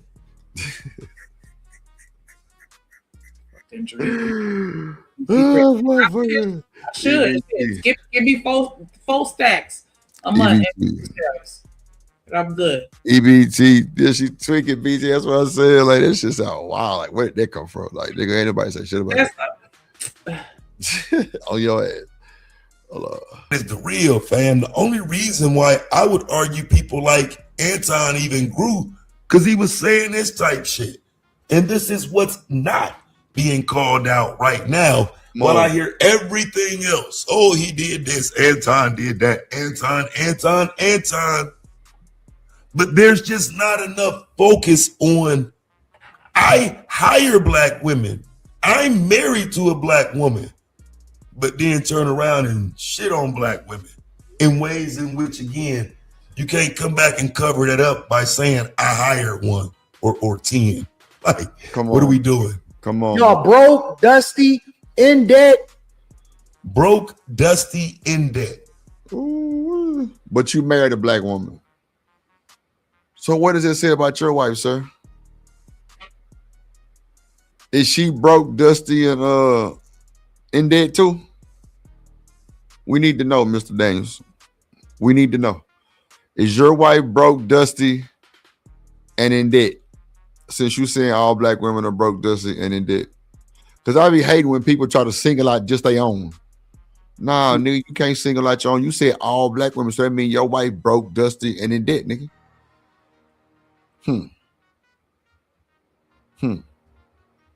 I'll wait. Okay, I'm bored. As a collective group of women.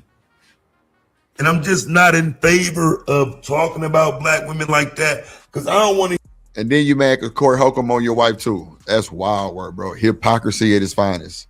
You got to pick a side, G. Hear no shit like that about black men. You know what I'm saying? And, you know, I tried okay, I'm going to talk about black men the same way they talking about black women. That don't work. You know what I mean? Challenging them at the levels that they coming at, it gave me a bad name. You know what I'm saying? Oh, you gonna come at black women like that? Well, bet I'm gonna come at black men like that. That didn't help me none. And it truly was a strategy to kind of clap back at these dudes and make them see what they were saying and whatnot. But in reality, it turned more about me actually saying those things. And now I'm attacking black men. Now I'm a black male hater because I'm calling out men who say things like this. And I think the space is more palatable for that type of content now, which is wonderful. That means I won. That means you're all following me now. That means you're all following the framework and blueprint I set for this bitch. So don't never forget that. Don't never forget that I'm being nice in allowing you all to pretend like you care about this topic. Like you all didn't support Anton Daniels, his type, his strategies. I'm telling you, that boy Corey Love say he birthed and burped you niggas. Come on, man. Alumni.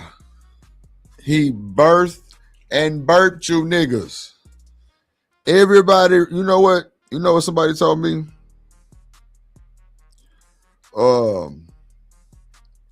They was like, Drip, all these niggas got channels off Anton. You know what I'm saying? So I was like, damn. I'm like, what you mean? She say, all the niggas that Anton then came across, them niggas got channels because of Anton. All them niggas probably wanted to work with him. All them niggas was under that nigga at some point in time. All them niggas was like in the chat niggas, all that shit.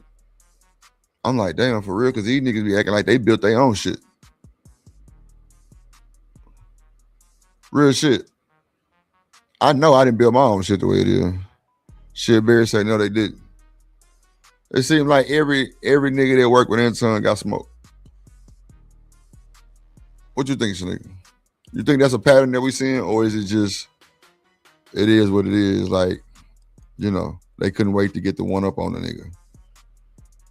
I don't know. It could be a little bit of both. And I mean, I thought that's what I heard people saying. Like a lot of the people that are out came from the Fight Club or whatever. Like, you know, that's where they built the audience, and that's why you see a lot of the same people in a lot of their audiences, because that's how, you know, they knew each other. But as far as like with him beefing with everybody, yeah, he might be an ain't shit ass nigga, or, you know, maybe they just want to take him down because he feeling himself a little too much.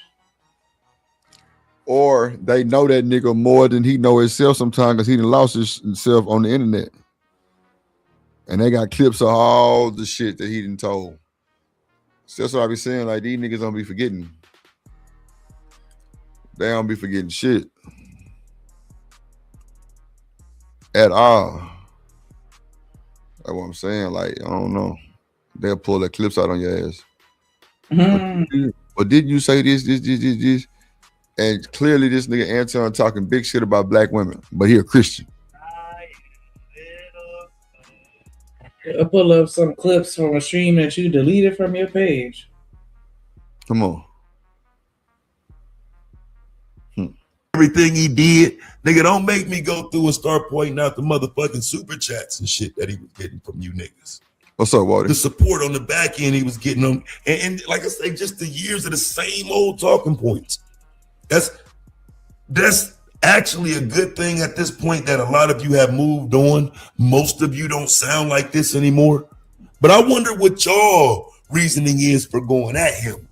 Right? Because, you know, I've never done the enemy of my enemy is my friend shit. Fuck all you niggas. Right? If you ain't pulling up here to say, Taz, I'm sorry, nigga, fuck you.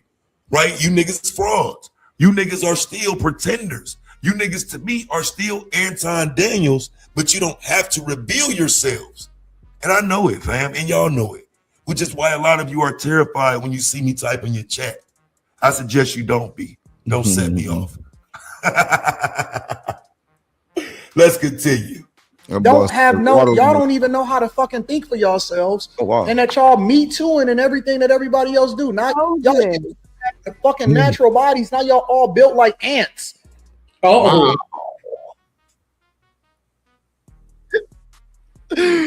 Oh shit, not an ant, bro. Nigga, let me find out you built like an ant. I ain't built like no fucking ant. Ants, nigga, that's funny as fuck. I ain't gonna hold you. That's funny. Nigga, why you say damn? Not an ant, bro. That is hilarious, nigga. Ant for real? That's wild work. I'll be damn. Women built like ants don't have natural bodies. Oh yeah. And everything that everybody else do. Not y'all the fucking natural bodies. Now y'all all built like ants because you getting BBLs and you didn't even need it. Wow. Getting BBLs and didn't even need it.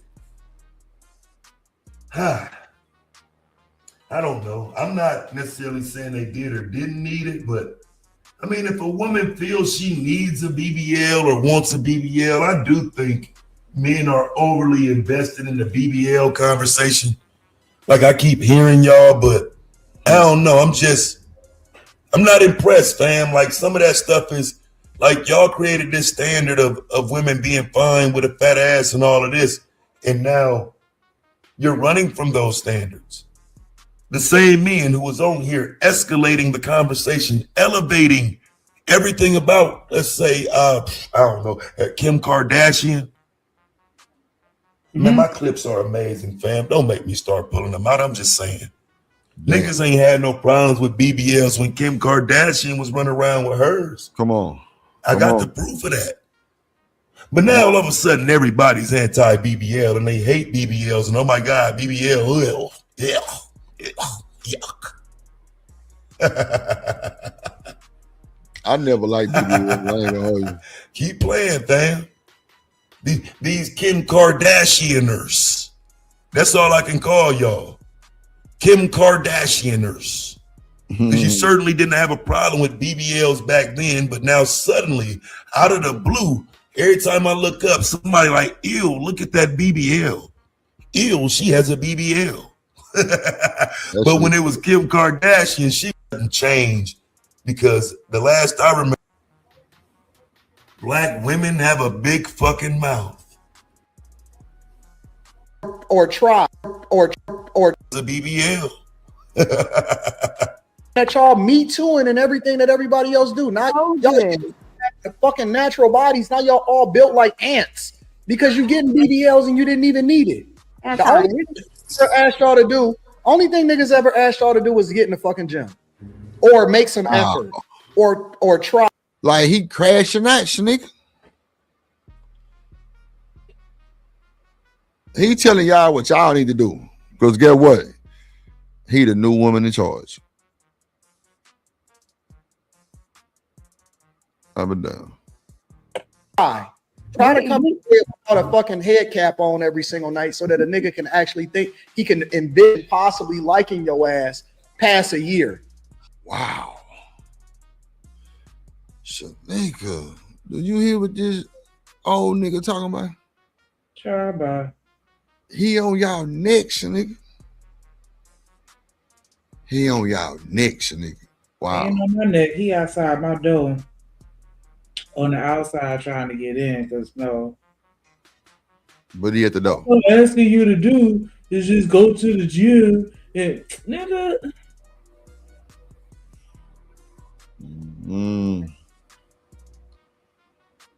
Oh no, Shanika. Just go find somebody that already goes to the gym. Don't take somebody else and try to force them to go to the gym. What's up, Q?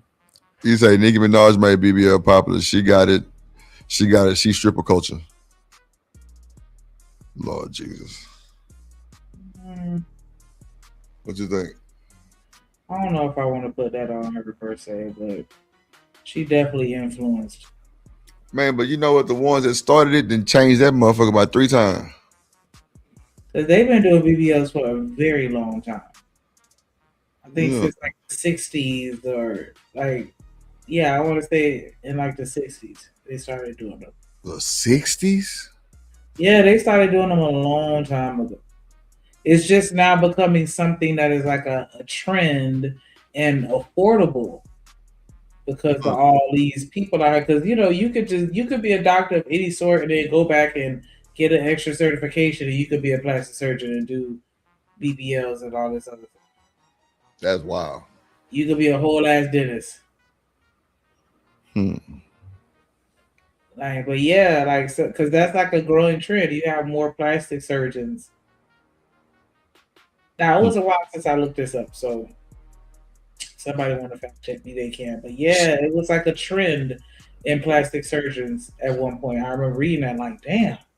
Yeah, I mean, we knew that because that's when niggas started making loopholes and putting, fix it flat in these whole booty. And people started getting them care credits. Yeah, my little homegirl was a plug for that shit. I have a few co-workers that use their care credit to get their body done. Yeah, niggas ain't paying that shit back. Fucking their credit up. That's why.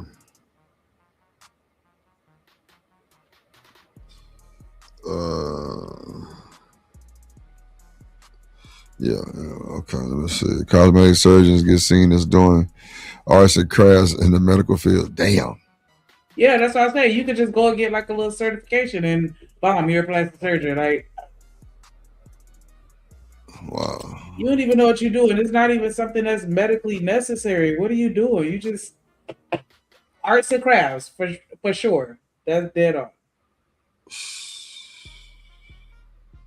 Lord Jesus. Like, just try. Just do something different. But y'all can't even do that. Y'all got a big fucking mouth. Y'all talk a lot. Y'all don't add value into nobody's life. You got a fucking bunch of debt. You vote the wrong way. Damn, he going. Yeah. Damn, Shanika. Y'all got a bunch of debt and y'all vote the wrong way. Ooh. So, Shanika, let me ask you this. If we in a relationship and I vote Obama and you vote Trump, why is it a split? Why is it a split? Yeah. Why are you voting for Obama and I'm voting for Trump? And we one household. I mean, I think we should be on the same wavelength. No, I'm saying, what would be the reasons you think that we not? I mean, that we split?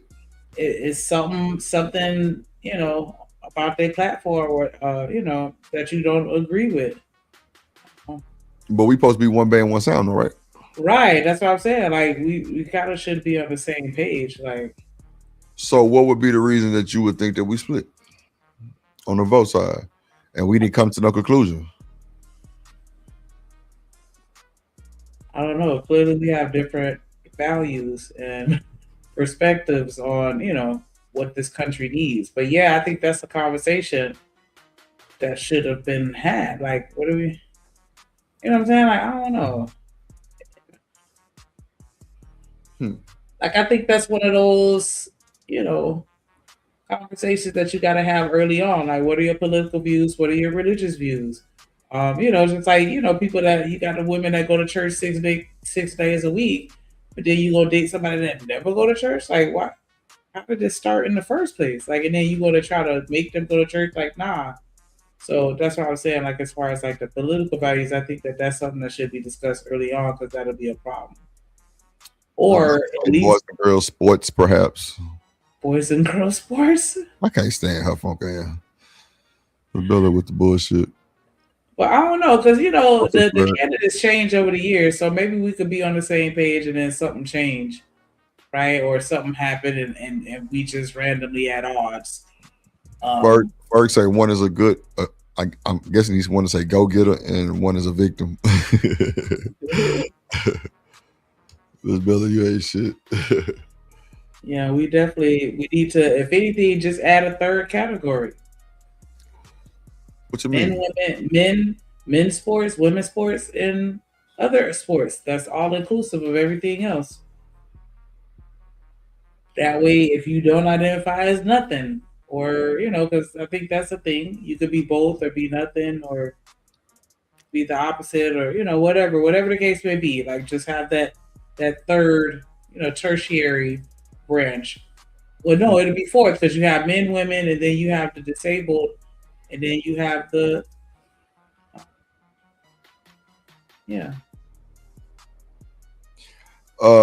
ADS said, I don't see nothing wrong with the opposites attract.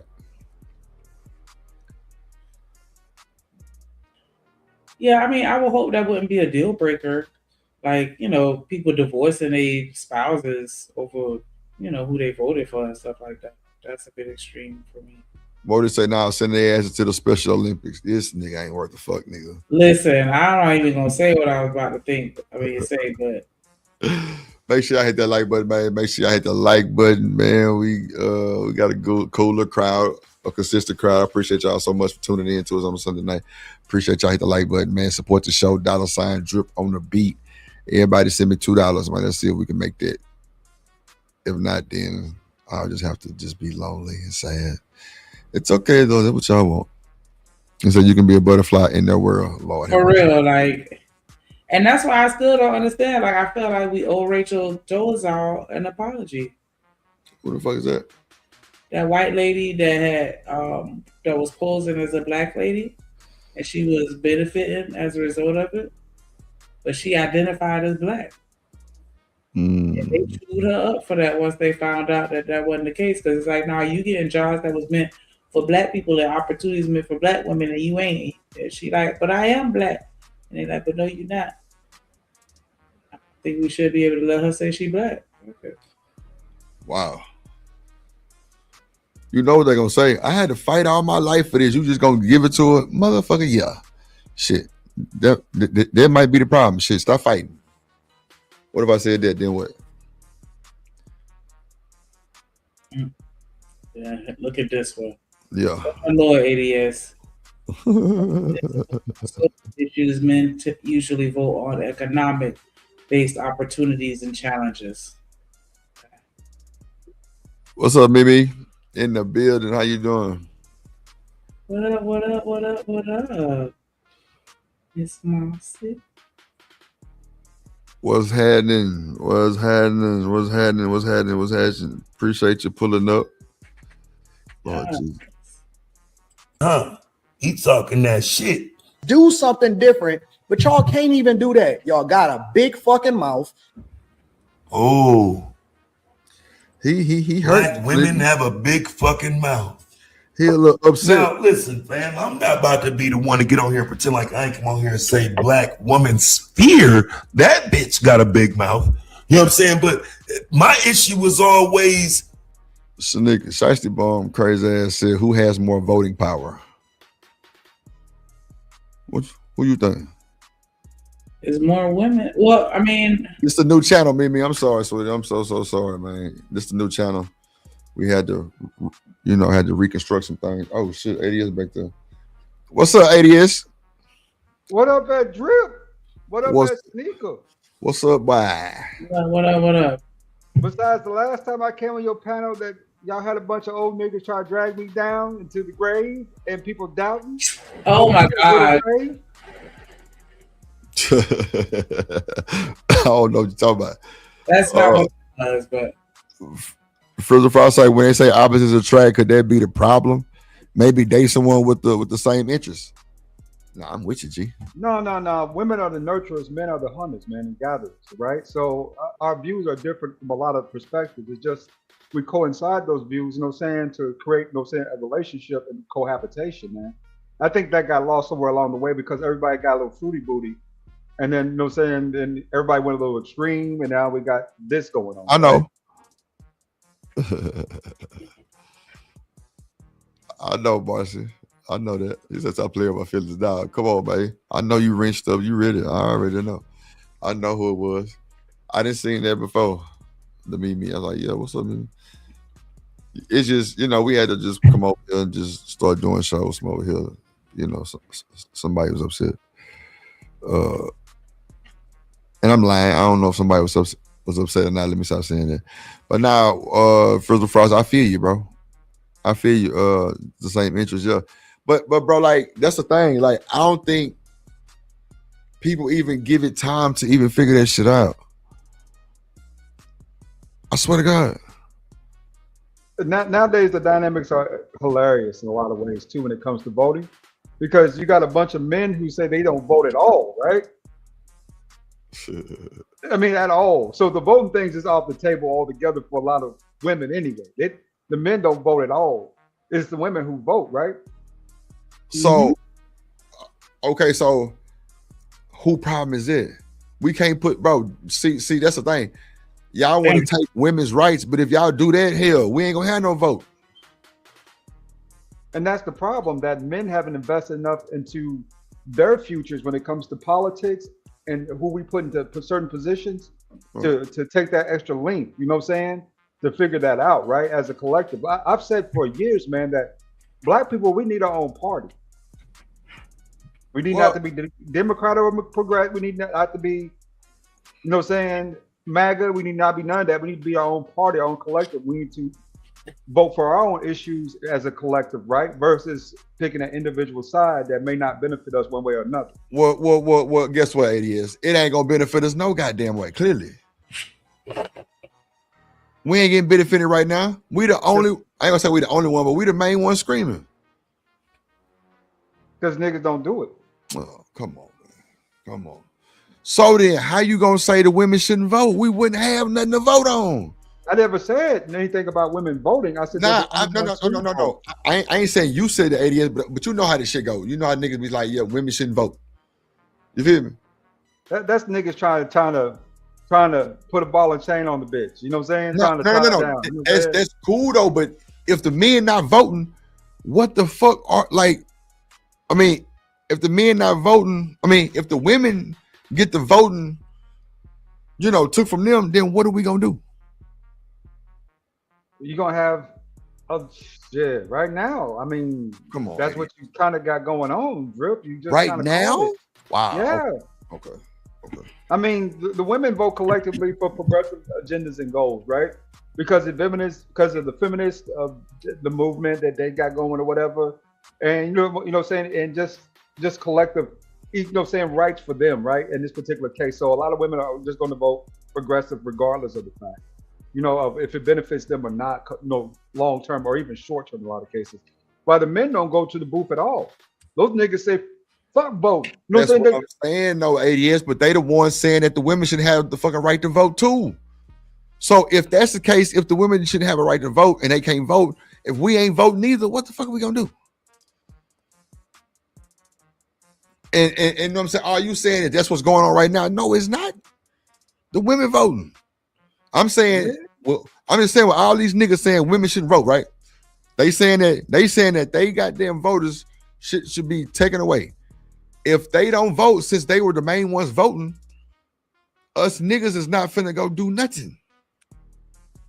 I don't even listen to that type of talk, because that's just trying to put a ball and chain on the broad. That's all it's trying to do. No, ADS, you not listen to me then.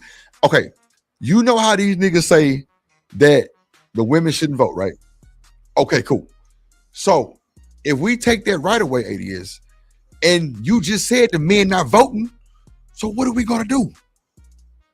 You probably, if you take away women's voting rights, and the man not voting, because you just said men not voting, and men only voted probably about 24 to 25% of black men actually vote, probably a little more, a little less. So yeah, we ain't gonna have a lot of political power. We ain't got none now. There you go. Now you talking. So nigga, how you feel about this shit? Shiesty Bum say, why would anybody vote? So nigga, you hear me? Why would anybody listen to Shiesty Bum? Well, I don't know. What has she been right about anything? Dear God. Damn. We love you, Shiesty. I love you, Shiesty. That's crazy. We said this shit at the same time. That is wild. Go ahead, nigga. What'd you say? To be honest, because I get what you saying. Like, why are men complaining about women doing something that they ain't even interested in doing, or whatever? And I don't know. I can't help but look at the women and if we vote in larger numbers, why aren't we getting what we want? And it's really, in my opinion, because of, I don't want this to come out the wrong way, but the women that are listening to men. No. It's choosing violence. Just certain collectors of women tend to be listening to them and vote in our interest. We could take over. I'm telling you. You think this white man is going to allow you to take over his society because you outvote him? No. Really? No. He's going to allow you to have all he worked for, everything that we built, we're going to give it to you because you outvoted us? No, it's not going to happen either. What will likely happen in this circumstances is that there are far more women around here than men, right? And women tend to outlive men. So what you're going to get is a bunch of, kind of women from the boomers, Gen X, and eventually millennials who are just going to be empowered due to simple default because there isn't enough men around to vote or to do any of that stuff, right? So, I mean, time's coming. It's just going to take a little while. That's what I'm saying.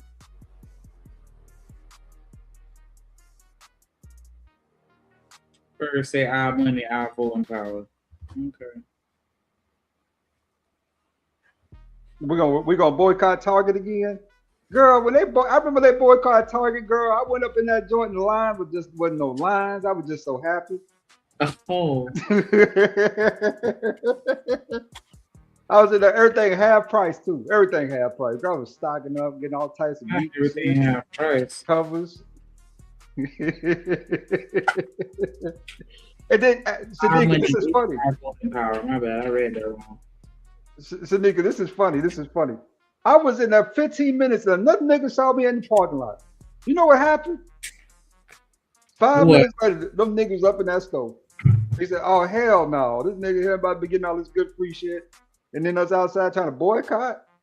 No, I mean, I think it worked online. I think it did have an effect to the online kind of consumer buying, whatever. But in the stores, though, I didn't see much change in the lines, though. I really did.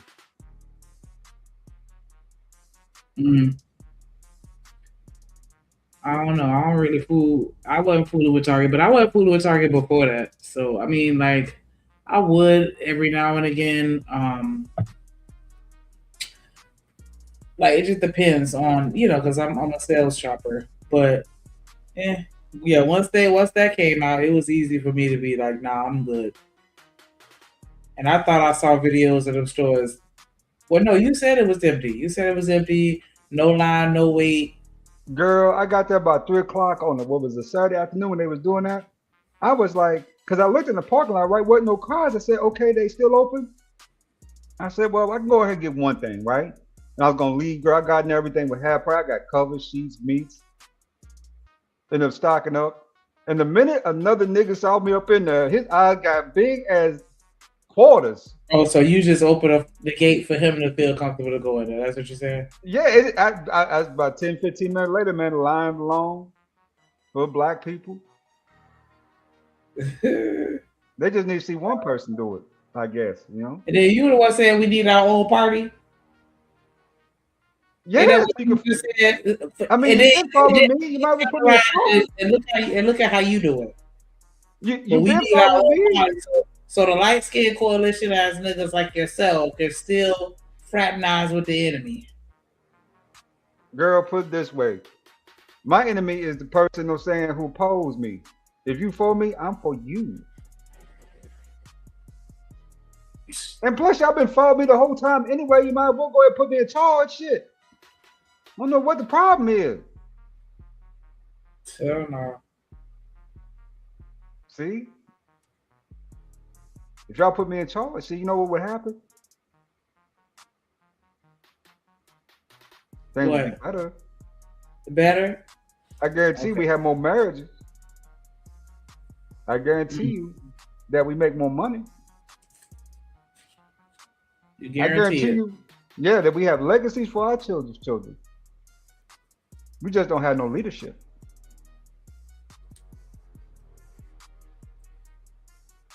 Okay. Throwing it out at all the sisters, right? You know what I'm saying? But like some of these bitches, you gotta call it for what they is, fam. And I'm not saying that's even 5% of you. Now keep in mind, sometimes people will get mad at you even taking a shot at that 5%. Sometimes like, nah, I don't say nothing about no black woman at all, ever. And I don't agree with that, fam. That's crazy. Y'all talk a lot. Y'all don't add value into nobody's life. You got a fucking bunch of debt. You vote the wrong way. You coming in there with kids and asking niggas to be step crash dummies. Step crash dummies. I told y'all, fam. See, again, that's why, again, I got smoked for this content. I got a lot to say about it because I was accused of being a stepfather and all our kids grown. Stepdaddy says. So keep in mind, I was attacked for being a stepdad, and every child around us is an adult, right? So I don't defend stepfathers the way I did when y'all was on that fake ass shit calling me a stepfather and I wasn't. I defended stepfathers then. Like, you know what I'm saying? I didn't get mad and whatnot. It was what it was. You lied on me and you still have people today that'll say Taz is a stepdaddy. And our kids have been adults since we've known each other. Well, nah, I take that back. My son was still, what, 16 when we met, maybe? Hey, Drip, stop the video for a second, Drip. Stop the video. Wait, that's how. Brother, what up, Seth? Let me say this out loud. Okay. Not all baby mamas are bad or evil. Just they have a history before they met whoever they met, right? At that particular point in time. It really depends on the upside to it. Can she still produce children? That'd be my first question. If she got two, can you at least give me one, right? Right. Two, character-wise, what kind of woman is she? Is she a good woman? Is she decent? You know, right? Or is she, saying about that life, party life? What's her expectations? You know what I'm saying? Does she have an ego? Am I going to be under her control or are we going to be working together? All that stuff matters whenever you pick or choose a mate in general, right? Versus, just saying that all women with children who aren't married are evil people, are bad people or bad choices. Not all of them are bad choices. Just you have to be very careful to pick and choose which ones have, better upsides to them than others. You know, right? There's some women out here with children who take care of their children tenfold better than any man probably could when it comes to finances. They got bread like that. They need a man's influence in the household to be of assistance and somebody who work, you know, right? Right. There are women out here, you know what I'm saying, who, you know, ain't so good at taking care of their kids, right? But it's not all their fault. A lot of them struggling financially because ain't nobody there to help them.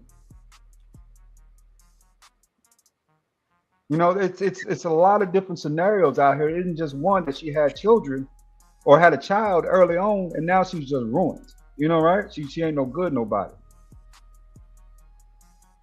Now your demeanor minds more than anything to me, your attitude, right? Do you still fool with hood niggas? That'd be my first question. Do you still know what I'm saying go with them hood niggas? If you still with hood niggas, you ain't for me. I'm not a hood nigga. You know? What do you like to do? Where you like to go? Who do you like to see? You know what I'm saying? You want to go to a concert? Who's your favorite artist, right? Stuff like that matters, you know? Compatibility. Around the house, can we get along? Are we good together there? All that stuff matters. But it tends to get overlooked a lot in this day and age because people just say baby mamas is bad. You know what I'm saying? Instead of really taking a look at the women, you know what I'm saying, who do have these children, you know what I'm saying, and definitely giving them a, you know, at least some type of consideration, right? Especially, you got all these single niggas out here talking about, I ain't gonna be with no baby mama. Then most of them ain't gonna be with nobody. Because that's their best options. And most of them have kids. That's the part that's real funny. Like, I could see if you like drip and you don't have no kids. Okay, you're allowed to, you know, set a different precedence. You know, if you want somebody to match your energy. But these dudes be having all these baby mamas talking about they don't want a baby mama. Like, get all the way out of here, bro. Like, you don't want to date you. I'll go a step further on this, Shamika. Some of these niggas is literally 37, 38 years old with no kids, no future, right? They're going to be alone. They're going to adopt some pet like a lot of these broads here. Refuse to date women with children.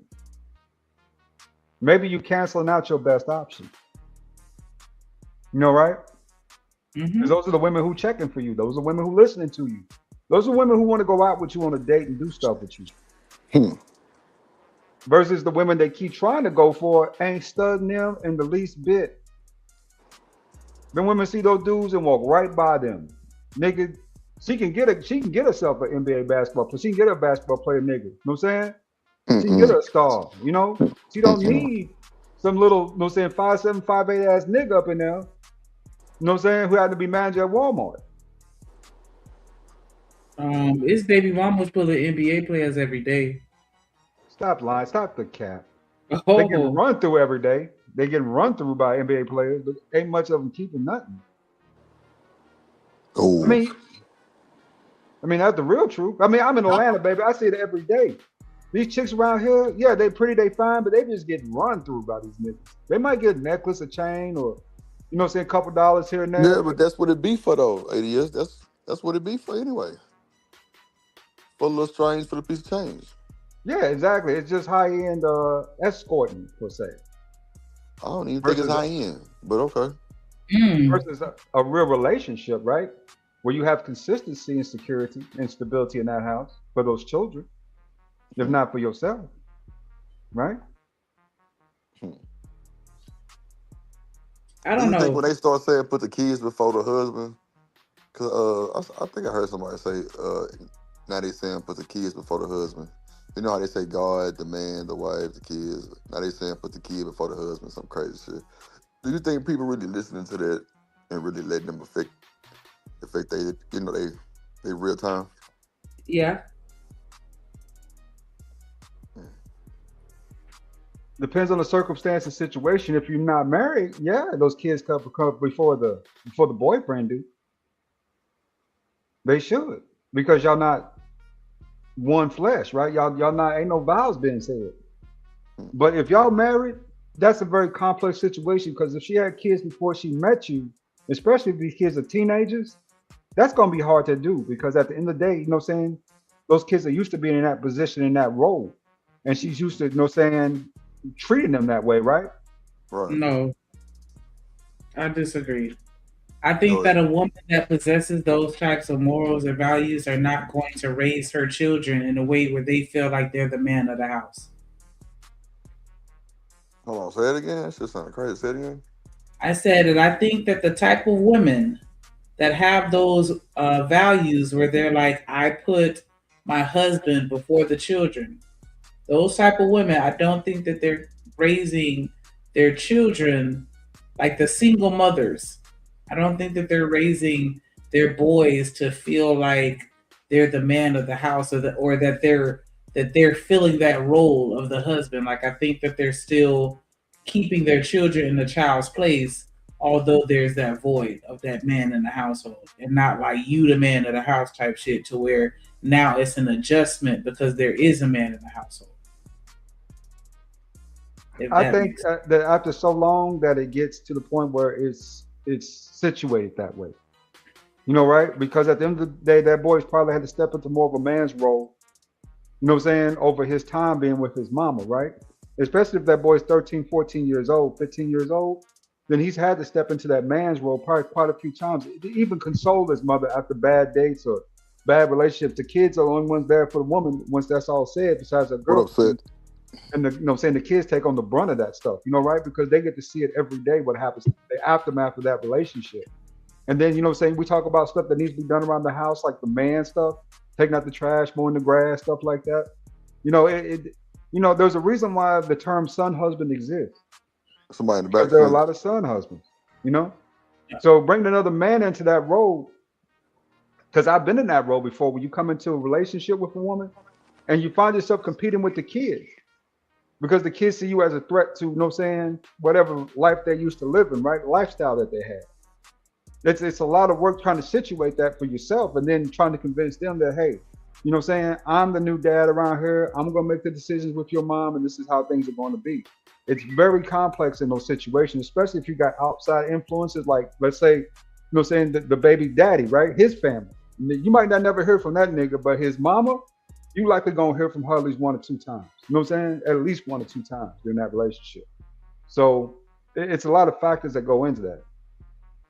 So I wanted to take a real quick second to shout out OG Do Dirty. Appreciate you for pulling up. Hope you're having a good evening. What's up, Do Dirty? What's cracking with your Shanika? Was good with your drill? Was good with your ADS? Cool, my guy. What's going down? OG Do Dirty. Shit, rolling up, nigga, rolling up another one, boy. And I've been over behind up there. I'm gonna pass that, nigga. I say, shit. Let me get re-high, catch up real quick. You know, say, do Dirty. We got to do a show on 5,000 watts, man. Oh, I rocked one the other day, bro. I was up there playing all that. I was playing all the music, bro. They cut my show. You know, I had to put it down. Yeah, we went through and played all the. I played that CD. What was that?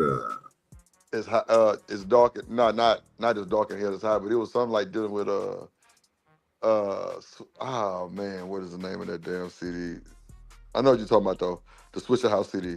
It's like a part A, part B. And then we played a little bit of different tracks, like when he chopped the screw, Chameleon and Power Wow, Get Your Mind Correct. Oh yeah. Them was like OG classics. I'm sure Spoon was up there. Yeah. We was up there trying to get it in a little bit. Nah, that shit crazy though, man. R.I.P. that boy Michael Watts, man. For real. R.I.P. that boy, man. But nah, what say you about this crazy shit we talking about, Do Dirty? Man, when it comes to the position of a stepfather and coming into a relationship like that, you got to be on one accord with the lady who hold them kids. You know what I'm saying? Because I kind of agree. I'm kind of on Shanika's side, bro. When it comes to, because most time, bro, you can't put yourself in a man's. Well, the women of the house or the woman of the house can't put a child in a man's position because they not doing nothing that a man is doing. A man is not there just to take out the trash and do all this other stuff. That stuff you can do yourself. You being a single person, that's what you're gonna have to do. So I mean, that part right there. But when it comes to the finance part, that's when I go over the ADS side and be like, well, look, I'm bringing these finances. I'm keeping this roof over your head. My rules should be able to rule all. Because I'm beneficial to this household. Without me here and your mama doing what she doing, your kids really ain't got no say in none of that. Because y'all the ones provided for them. And without you being there, she really provided for them by herself. So you should be able to have say so in the situation on how they being raised up, because your money is being inputted into their lives too. No, I feel that, bro. I'm with you, man. I'm with you on that 100%, Majid. So y'all all spitting facts. It's just coming from different, perspectives. So I like it. Okay. Go ahead, Sneak. How old he was when he came to live with me? When he came to live with you? When he a freshman? Yeah. So he would have been like 14. Freshman or 14? Yeah. 14. Yeah, you did. Yeah. Man, I'm old. Well, I mean, I'm not good because I graduated at 16. Yeah, so that would have been like, wow. That's a decade. I'm tripping. Yeah, because he's 23. They need that person. And I do think some people have an issue with that, because you think a man can only create a legacy behind his own children or some shit. And I would advise you to. You know what I'm saying? I'm not telling nobody to run out and, hey, go be a stepdad. That's not the advice I would ever give. But I don't think you're supposed to shit on no man for trying to be, though. You know what I'm saying? I don't think you're supposed to attack a man for trying to be a stepdad. And the way I'll transition that into the Anton Daniels content. Pause it, how y'all feel about that? He got a good point. Taz got a good point on that. So you think men just trying to run out here and be... Okay, my bad. Go ahead. No, you can finish your question. No, go ahead, because I want to hear what you guys say. Because I might be out. I mean, I'm thinking you talking about I was going to rebut the part about him saying like the legacy part. I do think that you can build a legacy with your biological and non-biological related people. I don't know why I said non-biologically related, but you know what I'm saying? Like, I think that I feel like you could do that with your own kids and with kids from the community. Like, you don't have to necessarily just be your kids to build a legacy. That was it. So wait, is it wrong for the stepdad not to want to offer them the legacy or offer the kid the legacy? No, I don't think that is wrong. I feel like you should do what you feel comfortable doing. No, I'm saying, like, how you think the woman gonna feel? I mean, it depends on the woman, but you think it'll go smooth like that? It depends on the woman. I mean, personally, I feel like my children from a different relationship aren't your personal responsibility. While I am a package deal, I don't think it's a requirement for you to set them up for life per se. And I think that's a choice that you would have to make as an individual. But while they're living in the household, naturally, you're going to end up taking care of them to a certain extent. You feel me? I mean, that's cool to a certain extent, take care of them, little motherfucker. I'm just saying, as far as the legacy, what if it's like a $250,000 policy or $500,000 policy? What if it's land and he don't want to offer that? Like, he gonna keep it to his people? Not unless you got one by me too. If I ain't got one out that group of children, no. This nigga 80 is toxic, dog. I swear to God. I'm just keeping it real. How's that connected to my legacy? That's the next man's legacy at that point. I'm just happy to be married to their mother. No. Oh, go ahead, do that. My bad. No, I'm just about to say, it really depends on what legacy you talk about. You're talking about your legacy, it's something different. Yeah, that's what I'm saying, dude. If I'm saying, I'm the stepdad, I got property, I got money put up in my name and all kind of shit, but I ain't really meet this little young nigga till he was 15.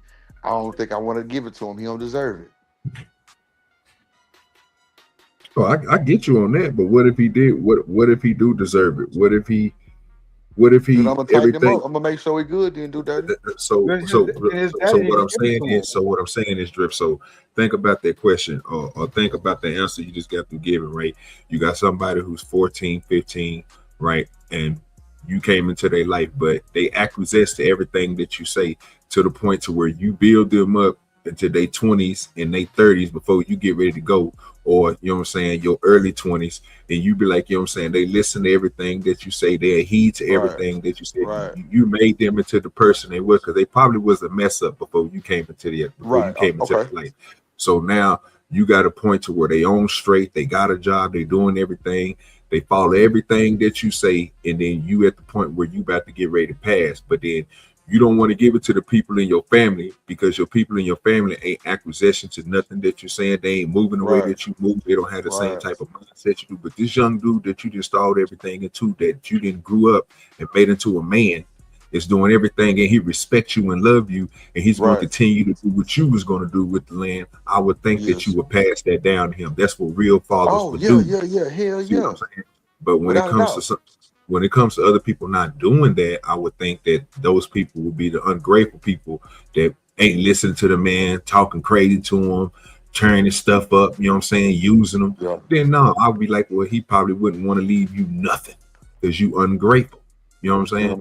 But I think it's the situation that people get put in, because some people, being a stepfather, I had one, right? My real father wasn't really, my real father, he was there, but he wasn't really there. You know, him and my mama had their little spouse. But when my stepfather came in and they got married, I seen what a real man looked like. You know what I'm saying? So I didn't look at going over, when I went on my father's house, I didn't see him as the same as I seen my stepfather, because my stepfather was there cutting their grass, like Lord Ed is saying, taking out that trash, taking care of us. My daddy did what he's supposed to do by being a father and being our biological father, by seeing us and doing stuff like that, taking us on vacations and so forth. But he wasn't there every day. That man that was there every day is the man I gave most of my respect to. So when I had to choose between what we're saying as a man between these two dudes, I'm looking at the dude that showed me what a real man is, the man that wake up every day. When I go to school, he already left before me. When I'm coming home from school and I'm getting home from practice, guess who pulling in? He is pulling in because he's paying these bills. When I want some shoes, I can't call my daddy and be like, no, he take care of that, because he already know football is what I like, basketball what I like, doing good grades, he give me the stuff I want.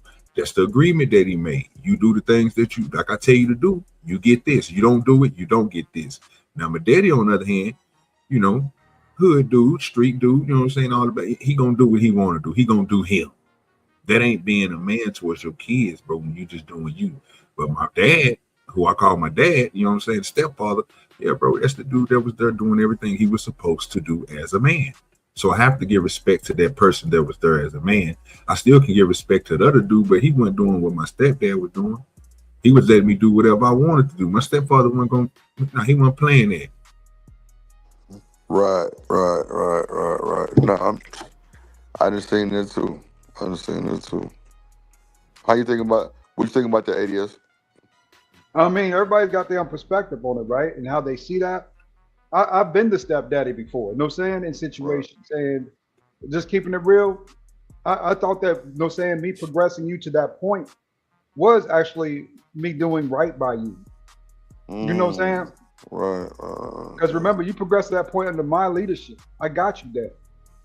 But to say I'm going to leave you something in my will and I have other children to tend to is also a very hard thing to make a determine, because blood is thicker than blood.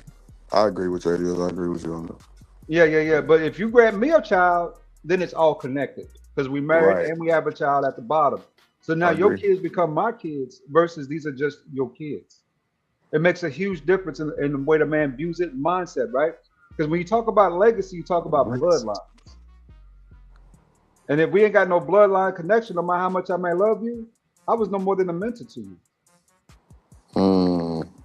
I mentored you well, but you know what I'm saying? You're not my biological child. And I mean, that's hard to say, but it's one of those whole, I mean, let's just keep it real. That's up to each and every man individually to make that decision on his own. But from my perspective, if there's no connection, you know what I'm saying? I'm abandoning my children again for someone else's kids. And that shouldn't be so either. Is that more lineage or legacy? Lineage, I think you talking. I don't think you're talking about legacy, because you can't. What if your kids don't bound up to be nothing, but you got this greatness that you're trying to pass on to them, but they never take that greatness and heed it.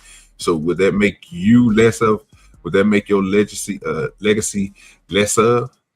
Because they don't want to take over and they don't want to do right with your stuff? Or would that just be the lineage that you're trying to pass on down, the stuff that you own to, that the stuff that's owned to you that you want to give to them because of your blood? Because once you put the blood in there, that's the part that throw me off. Okay. Well, the way I see it is, OG, the sins of the son are the collective, downfall of the father, right? So, because this is your child, you're supposed to train them, right? This is your blood. And if you did everything that you were supposed to do correctly, then your child should have turned out a certain way. But in some cases, you're right, it don't happen that way. But in most cases, that child turns out to be okay. Maybe not, but decent person in society, right? Versus if I say from a legacy perspective, okay, I'm going to give everything that my name is associated to, because that's what legacy really is, right? The association of bloodline and name to another group of children, because I believe they're just more suited. I think they're better. I think they're this, they're that, and the other. Then you abandon your children, the ones that you actually had for other children, just because you thought those children were better suited than your children, which to me is a fallacy. I can mentor you and get you to a certain spot. I can do all that stuff, right? I mean, I could father figure, I'm good at that, right? Really good at that. And we take you, make sure you well taken care of as a child until your manhood days, I can do that. But to leave you everything when I have other children to tend to, that, in my opinion, that's a character flaw. That means you chose somebody else's kids over your own due to facts, due to the factors that you thought that they weren't worthy of what you were leaving behind, right? Which speaks to your downfall versus theirs. I mean, it really does.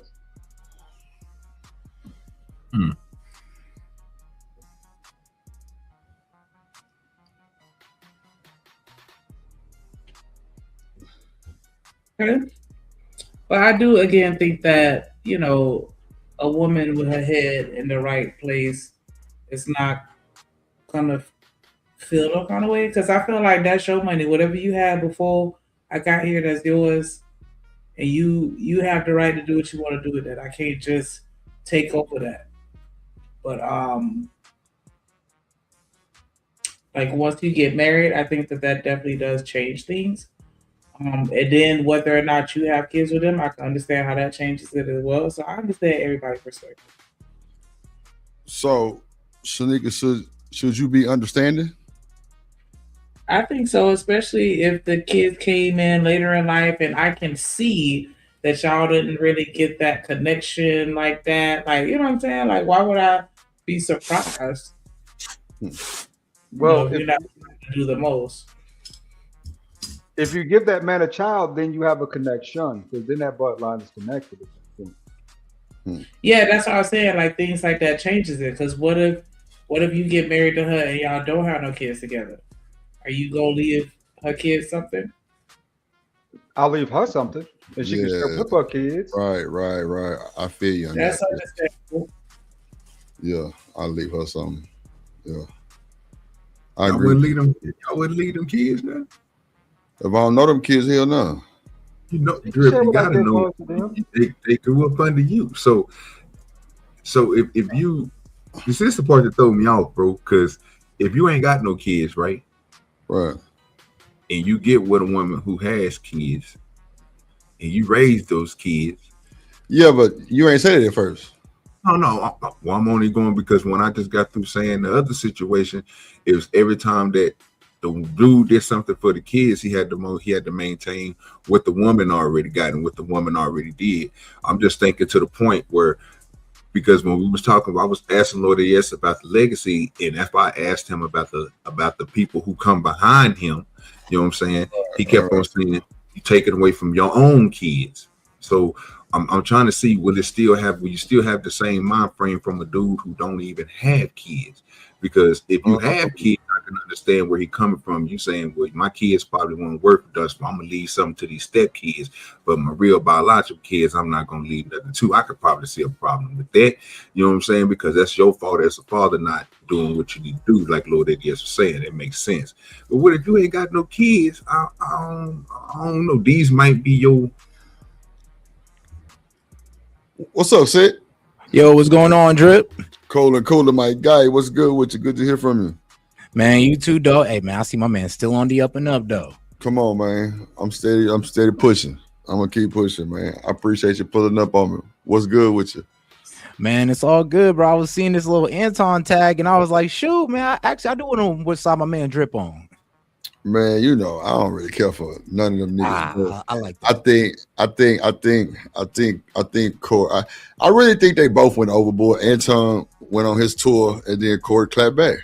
And then Corey being a comedian, it just hit way harder. That's facts.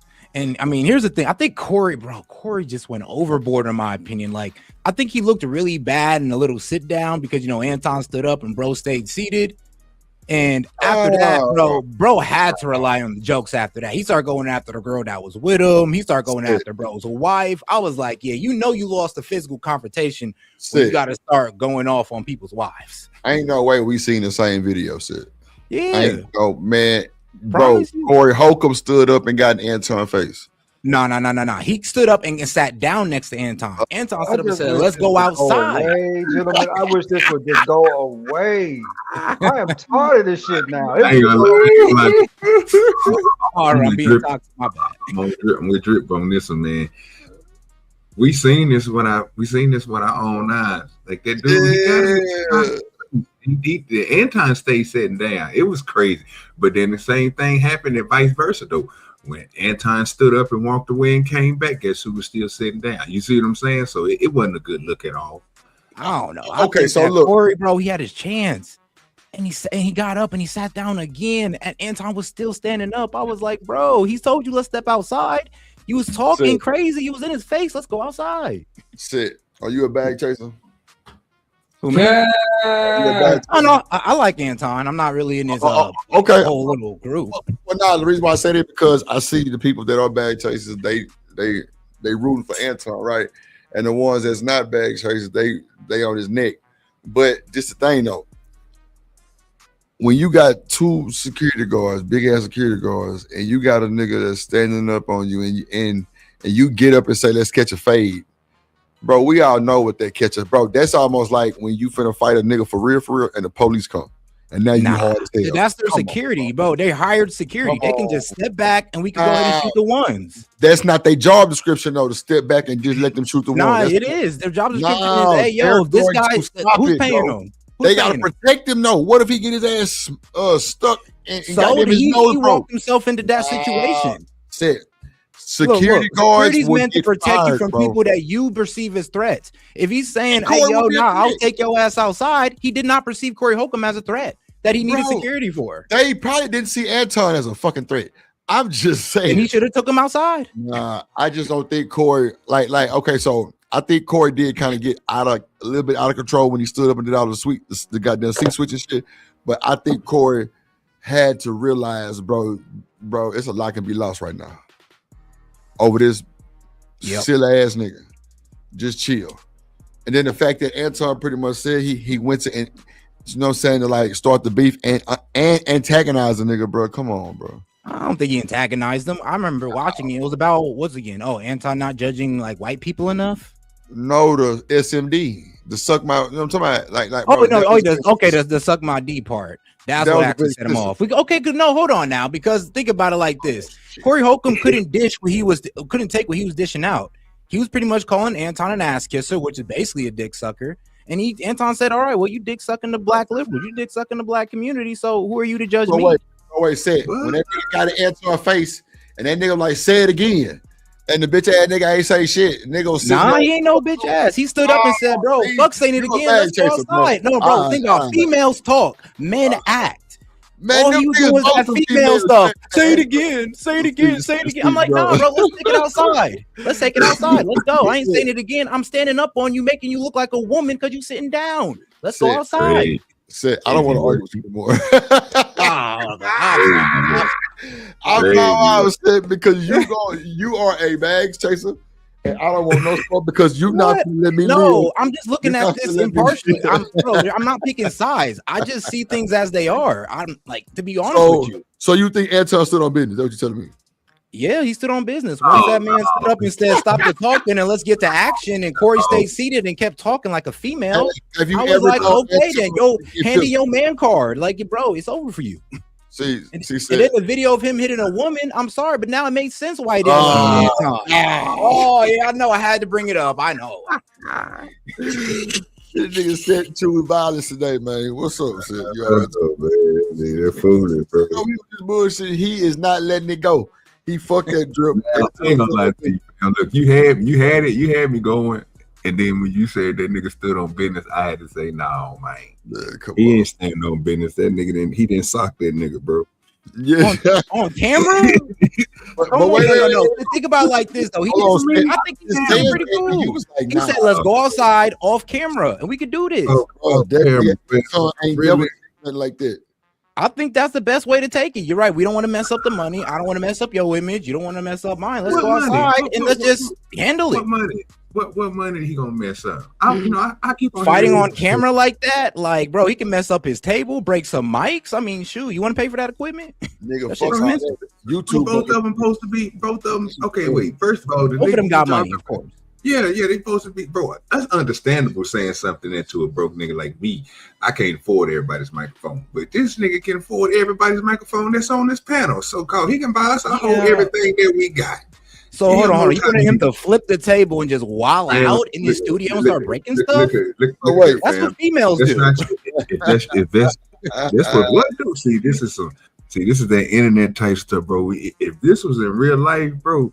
And them dudes, and when I mean like not this internet trying to make or portray something and make something be something what it ain't, then yeah, bro, them dudes would have came to fisticuffs. And you know what would have happened? After that, them dudes would have respected each other. But this back and forth, bro, is not a good look, bro, because the only thing y'all doing is doing a lot of talking. And that stuff ain't getting nowhere. A lot of spit. Anton stood up and Corey kept talking. Oh my God, Man, bro, Corey got that nigga face and say it again. That boy said, fuck all that. No, I don't need to say it again. I need to get up while you sitting down. I just need to tell you to step outside. We can take this off camera. And if you stay seated, then F what you talking about. You just talking. Corey wasn't offended about being called a dick sucker. He was just showing out.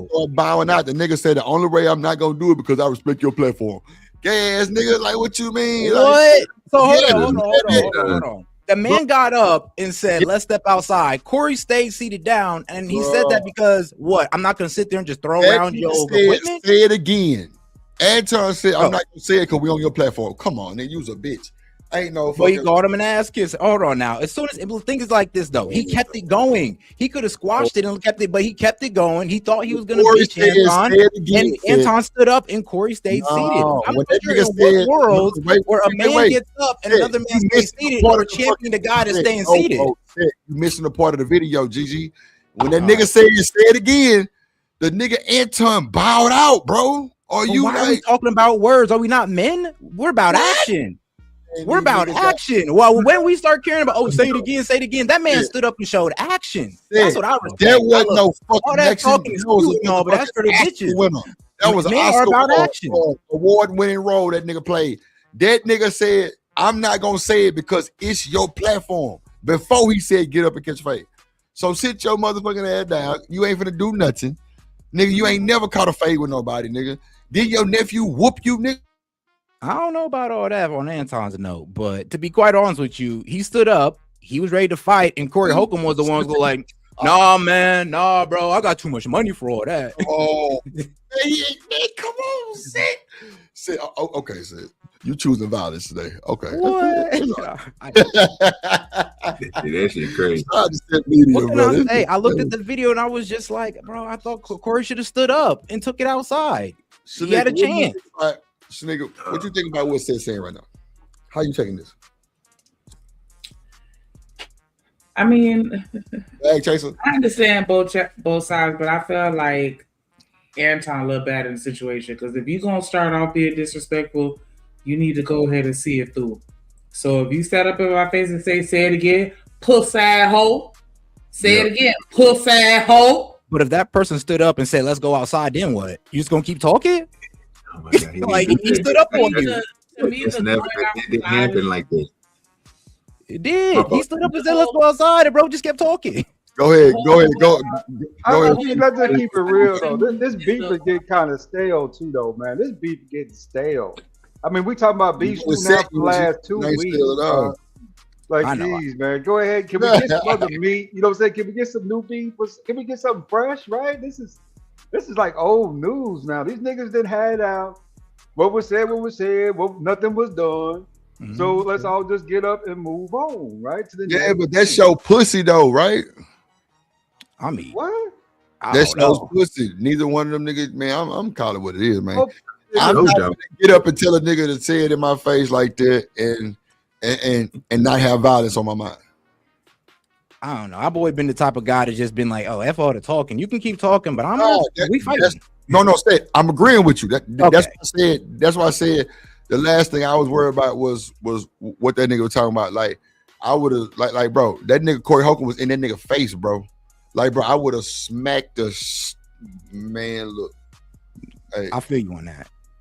Like, as soon as he got up and got sat in my face, I don't think I'd have let bro sit down. I'd have been like, "Nah, bro, we gotta fight. You took it upon yourself to get in my vicinity." It's like, all right, and yell in my face. It was and bad. You know when they yelling, they spitting in your face at the same time, so it's really on. Said it was bad because they started comparing the size. That's how you know the nigga went from the bus of grape. They were like, "Yeah, Corey too big for him." Oh, okay, now he too big.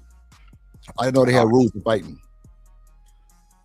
Honestly, I was just looking at the conversation that they was having, and I seen that Corey Holcomb was getting upset that Anton just wasn't, I guess bashing white people like he won. You like, well, what do you got to say about like white people? He said, well, white women are the worst. White liberal women are the worst thing to happen in America, and I agree on that. But he's like, what about the white men? He's just like, it was kind of seeming like, all right, bro, you're kind of moving the goalpost. You acting say something about white people. He did, and I just wanted to say something about white women and white men. Is like, I'm sorry, but we're just talking about white people. How does that help us fix the black community? I thought that's what the conversation was building on. Said, did you not listen to the video that we just watched? Anton said all black women are broke, dusty, and in debt. And y'all need to take whoever take y'all. Y'all ain't got shit. Did you just hear him say that? Wait, what did he say? He said all black women are what? Broke, dusty, and in debt. This is what we're watching right now. I mean, that's true. Oh my God, this nigga more violence. Whoa! Is it not? It is true. Hold on. I actually did the study. Yes, most people actually. It's kind of unfair. I'll be real with you. It is unfair that he said black women, but no, most people are broke, dusty, and in debt. So why they equate it to all black then? So why if it's most people, is that why it's all black women? Oh, because he just want to be an ass, and because let's be real, he say most black people are black women. He's not lying. He's not. The numbers are there. Nigga, do you hear this nigga up here? Step on violence today, dog. What can I say, bro? Not everybody doing well, which is the reason why people crying about affordability. Most black women are broke, dusty, and in debt. That's what you're saying? Yeah, and so is most niggas. Wow, this nigga here. Am I wrong? That nigga I heard no lies told. Oh, wow. This nigga, y'all must be being fair. From somewhere else. I don't know where you niggas from. I don't know neither one of you niggas no more. I mean, you gotta think about it, right? This nigga ain't one lie told. Lord Jesus, somebody come help me, please, because I'm over here just looking crazy. You gotta think about it, Drip, right? I mean, they're the direct equivalent of each other. I mean, they come from the same houses, the same family, the same communities, same neighborhoods. So they got a lot of the same ideologies. Most black people live in liberal cities. Mm-hmm. So let's just be honest. Broken dustiness isn't uncommon. L word again. Well, you want to know the most expensive places in America? Liberal cities. Yeah. Blue states. And where do a lot of black people reside in? Liberal cities and blue states. We do it to ourselves at a certain point. What does that L word mean to y'all when y'all say it? Do it. Well, leftist. Liberal isn't really the best term. Leftist. I understand. If you want to say left, liberal, whatever. What does that change? Because I noticed you said something when you said governing about liberal women. When that nigga was asking him about white people, right? Instead of him going to the white man or the white woman, he went to the liberal white woman. I wanted how many of those is it? Have y'all did the study on that? Just do me up, because we seem like we know how many liberal black women there is, right? It's a lot of. Would it be more of those than the ones that's on the right hand side? And will all those on the right hand side be the ones that's not dusty? Because that's what I'm getting from what the conversation is. Because that's what everything is referring back to these. Every time that y'all say a certain sector of people, y'all put the L in front of it, and I'm trying to figure out what does that change a lot of the conversation. Well, when it comes liberal to blacks are more likely to pick up that victim mentality, which hurts their earning potentials. And I'm be real with you, like, I mean, liberal black people are, well, I love them to death. They're my people. I wouldn't say that, but I would say this. Whenever you think about traditional Democrats, black liberals, things of that nature, before we got to the extreme of progressivism and feminism, it was more based on social policies, right? Social policies versus economic policies. So when it comes to social policies, people talk about equality, you know what I'm saying? In a lot of cases, you know, rights, things of that nature, right? Which, you know, saying if you live in a liberal city, you know, that requires a lot of funding that the people who are asking for it don't have. So it comes from a lot of different places at one point. Nowadays, it's gotten to the point where it's so extreme that progressives have come into these cities and they are about gentrification, globalization, and feminization. So they want to get rid of that black vote because y'all asking for too much too often, in their opinion, right? And stuff they don't really want to do for you. I mean, that's why they try to place us with immigrants. Wow. And that's why I wonder, why y'all fighting for that? You know, you basically fighting for your own demise. Your birth rate's already shit. Bro, they try to replace y'all with Venezuelans in Chicago, and then, I mean, only there's a few black people that stood up, but a lot of y'all just accepted it. The liberals. Facts. Versus like y'all, and I feel you, bro, because and let's just touch on it. The black liberals low-key march toward the destruction of their own community. Demise of themselves, because they don't understand, once this gets to the point where they can't afford to live there, these same people aren't going to put them in housing. They're going to let them live on the streets. Yep. And put the illegals up in the housing, because that's exactly what they did under Biden. Exactly, because they let don't black really people live out cold in the streets. But hey, Enrique come over here across the border, man, bro, you go ahead and stay in this 4-star hotel. Yeah, because they don't really like us like that. They don't like us like that. They don't. They tolerate us because we put them in power, because we have the numbers to put them in power at this point in time. But you're quickly being usurped by other groups of people who are making babies. Right now, you're at 13%. When 2008, the Latin American community was like 6%. Now they're at 17%. And we lost a percent. We used to be 14. Now we're at 13. 13%. How we do that? How we walk backwards? We're not making babies. And for a long time, we were deleting babies at 24 mil. So with greatest genocide in world history, nobody ever talked about it. Yeah. And here's the thing is, like, you know, black liberals, they do speak on some things, but they speak about everything outside of our community and that was truly going on inside, unless they can spin it into a victim mentality on you. Like, I just don't respect those guys. Like, you know, like I said, I'll always love my people, but those guys right there who sit there and low-key walk our community off a cliff, man. You know what really gets at me, brother, man? Or the black male feminists. Those fruity booty ass niggas. Bro, it's wild when the gay black man got a bigger voice than the straight black man. It's like wild. Facts, brother. They tried replacing them with us at first. Remember during Biden's first year, they tried swapping us out with the fruity booties. That didn't work out so well, so then they just replaced us with the women. And now look at where they're at. They're out of office, out of power. The movies suck. Nobody listens. Nobody cares. Except for black people, of course, because we voted for them at 74% as black men, even against our best interest.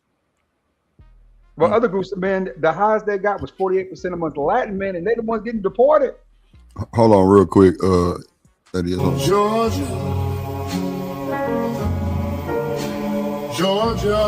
Also ATL. Also ATL.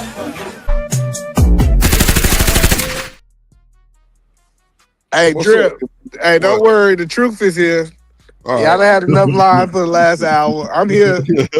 I am here. What's up? Go ahead, ADS. I'm gonna let ADS finish line. and then I respond. You come here just for me, the man, but I feel Nah, privileged. I'm just joking, bro. I'm joking. But Thank nah, I'm just joking. But you is lying though. I ain't joking about that part. But you. listen, Yeah. in 1990, the black population was 12%. Now we like 12.63. This idea that we losing the percent is not true. The reason the Latinos got all these babies because they fucking more and they So keeping wait, the baby. we wasn't 14% ever. Not from maybe before 1990. But if you go pull the census report in 1990, it was 12%. If I go pull in 2000, it was 12.25, and now today it's 12.69. So I don't know where the 14% came. Well, maybe the American census is wrong though. They must have looked at some scientific graph because you know that's based on statistics is all the YouTube facts. Right.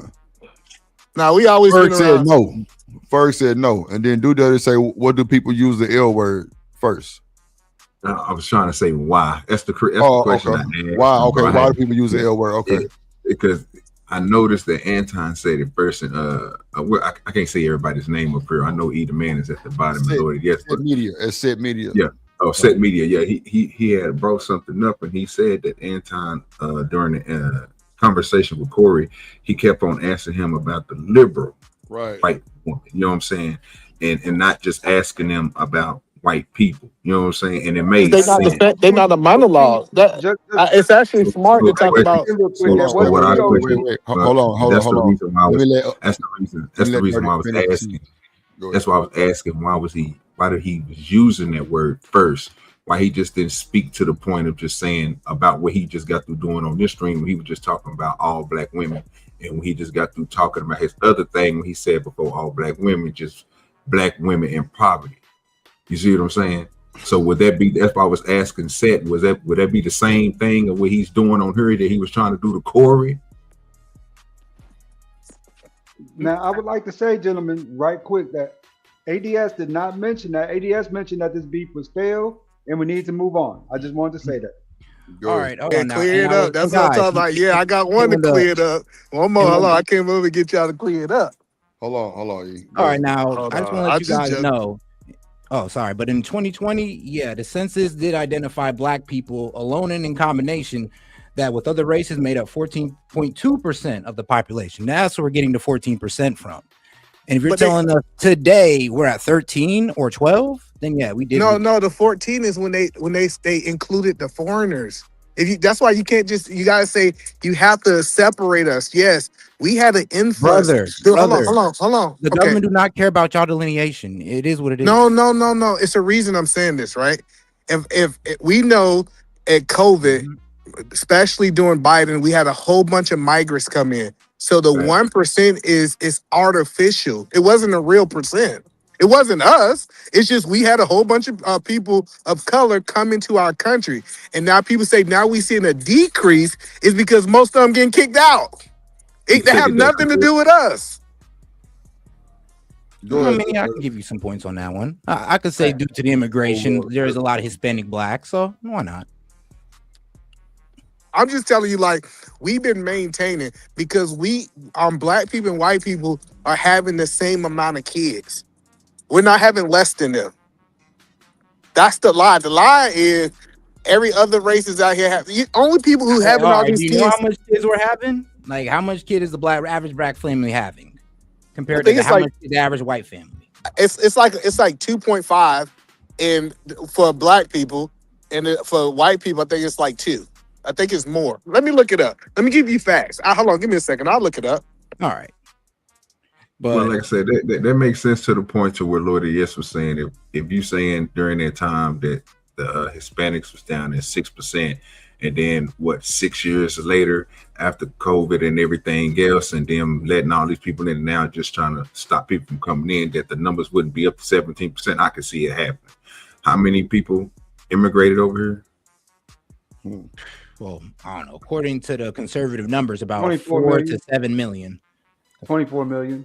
So I can see the Hispanic numbers coming up when you have a lot of people coming over here and they is claiming themselves to be Hispanic. Mm-hmm. But they look like niggas too. You got some looking like niggas too. True, some of them is niggas, sadly. Yeah, crazy work. A lot of Haitians came through. No, that too. You can take the comment down, Drew. Oh, my bad. So as far as the birth rate goes, I got the facts. I got the facts. So the fact says the average black family have 2 to 3 kids. The average white family have 1.8 to 2.8. So we actually having more kids. Like if you understand the Planned Parenthood, the reason they brought Planned Parenthood into the hood because we was having almost twice as much. And when Planned Parenthood, when you start looking at that, it decreased it. When we was still over them, it was just not. We wasn't doubling their numbers, so we was having way more kids than they was. Do you know what broke people do? They fuck. I mean, you can damn near say that about white people too. They doing the same damn thing. Broke whites too. No, but I'm telling you, they wasn't like. I'm telling you, like we was having so much more kids, and then when Hispanics came in, they was like, "Hey, let's," because you gotta understand, Hispanics' way of life and blacks' way of life is totally different. If you go to a Hispanic house, guess what? They got 14 people in there, and they cool with it. They ain't even complaining about it. They think that's just how life's supposed to be. Black people are not living that way. So black people typically stop having kids compared to Hispanics because they say, hey, we ran out of rooms. And Hispanics say, we ain't ran out of space. We still got a place on the floor for them. But are we at replacement numbers? Because you're right. According to, what was it? The average black woman, 1.6 children per woman, but it's slightly higher than the 1.57 for white women. So we're not even really at replacement rate, to be honest. No. The general fertility of black women 15 to 44 was at 5.9 in 2023. So around 50 to 55 births per 1,000 women. So we aren't making the numbers to replace. Wait, what year was that? That was in 2023. Okay, my numbers is last year. Total fertility rate for black women in the US was 2022. They said 1.64 children per woman, which is slightly higher than the 1.57 rate for white women. Okay, something like that. So they was still having kids. Yeah. But barely more than us, though. I mean, barely. Not barely more, but like just a little bit less than we do. A little bit. And I don't think we're at replacement rate, to be quite honest with you. So we won't be seeing a growth any time in the population. No, y'all got to take them. Y'all might have to look that up. Please look that up for me real quick. You know I did. Hold on, you know I did because it's a lie. We got roughly. Hold on, I got you. I got the facts. I told you I was bringing the truth tonight. We have about 200,000 black people dying, and we have about 500,000 black kids being born every year. We're doubling the people that are being replaced. The only thing is other races are not sitting still. So they're growing too. We're not Japan. Japan is the one. Maybe y'all been reading about Japan. Japan got the problem where they have more people dying than they have people being born. We don't have that. Yeah. Like, do y'all notice that the total number of Americans are going up? It's not decreasing. No, we know that. Not true. I'm gonna start calling you that dude up. Not true at all. What's not true? I just Googled it. Black population birth rates in the United States have consistently fallen below replacement level fertility. The rate at which a population exactly replaces itself from one generation to the next for more than a decade. Replacement level fertility is typically defined by the TFR, which I just explained to you, which is at 5.9%, 55 out of every 1,000 women. So no. I looked up the numbers. If we have 200,000 black people dying a year, that's including old people, and we're having 500,000, we're at replacement number. I don't need an algorithm or no math equation to understand that there's more babies being born than people dying. What are we talking about?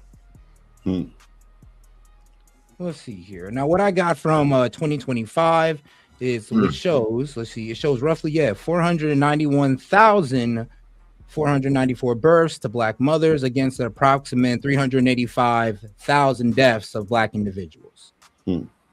But the number of births for the black population has declined with a 10% decrease observed from 2019 to 2023. Yes. No, listen, I'm not saying that we're not having less babies. I'm agreeing to that point.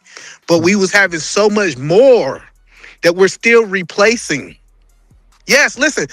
People are getting smarter, and it should be this way. We shouldn't have people having 6, 7 kids who can't afford them.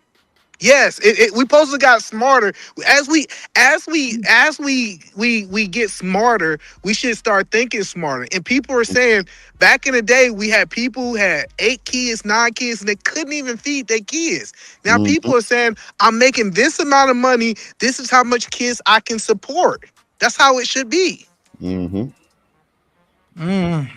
Yeah, I feel you on that one. But then it doesn't really work out when the immigrants come over here and double and triple up on us with less money, and they are over here having kids, and now they're out trying to outpopulate. Our luxury lifestyles over actual legacy. But we would not trade. Hold on, let's be clear. Legacy lifestyles over actual legacy.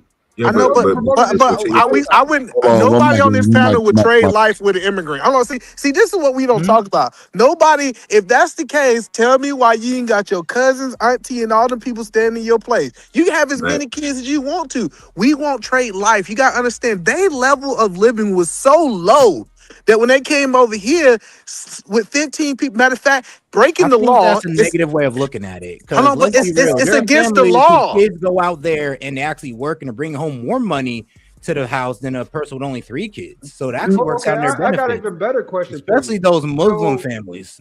I'm telling you that they're miserable. Less babies are I'm telling you that they're living good because they got multiple paychecks. They're not. Babies are they are. Wait. Hold on, y'all. One mic. Go ahead, ADS. Okay, ADS, I go after him. Go ahead. With less babies, are we creating better quality people? Yes. How? Because we have a better quality of life. 4th grade level. With all these luxuries in life, they can't reach a 4th grade level. These foreigners can't read at all. And they're reproducing, and guess what? They're putting. Who are you talking about? What Pacific group are you talking about? You talking about the illegals? We talking about the Mexicans.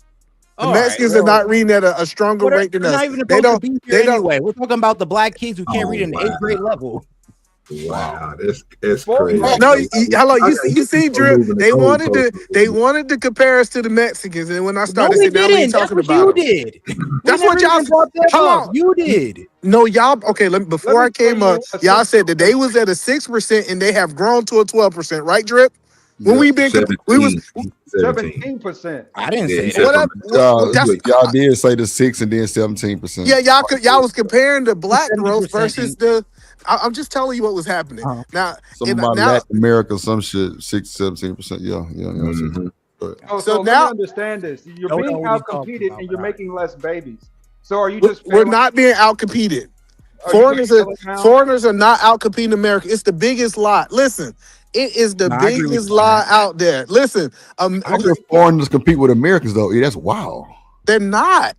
No. I'm agreeing with you. Like that's crazy. I'm just saying for him to say that. That's crazy. Yeah, they got one in the foreigners they talking about. Let's be clear. They talking about the nigga from India that's actually identifying as black. Really, let's talk about that dude. The dark skin. Like when we go to these tech companies, we see black people. They from India. They from all this. So like that's the point that I'm saying is that most of these foreigners are on the system doing absolutely nothing. That's why we had the food stamp problem, is because a whole bunch of foreigners came in and they got on the system. And then let me tell you what they did. They were so smart. They said, "Hey, we gonna go work under the table. We're gonna go out here and make $100,000 a year, and we're gonna get all the benefits. They're gonna give us our houses. They're gonna get all these things." And people say, "Well, why the foreigners?" We see foreigners in Washington driving Teslas, trucks, and stuff. They be like, "Why they got so much money?" It's because they're not paying taxes on their money. So are you asking black people to break the law and stop paying taxes? No, we're not asking that at all. But so mischaracterize the argument. No, what I'm trying to help y'all understand is y'all are not comparing apples to apples. If I can tell you right now, do you know what made that argument? I'm wondering where you got it from. Well, I'm responding to the whole conversation, brother. You're not the only one here. Like everything I'm saying is things that are said. It's not like I'm making this up. Say that? I'm still wondering who said that. But even Drip said that we were comparing foreigners to Americans. No.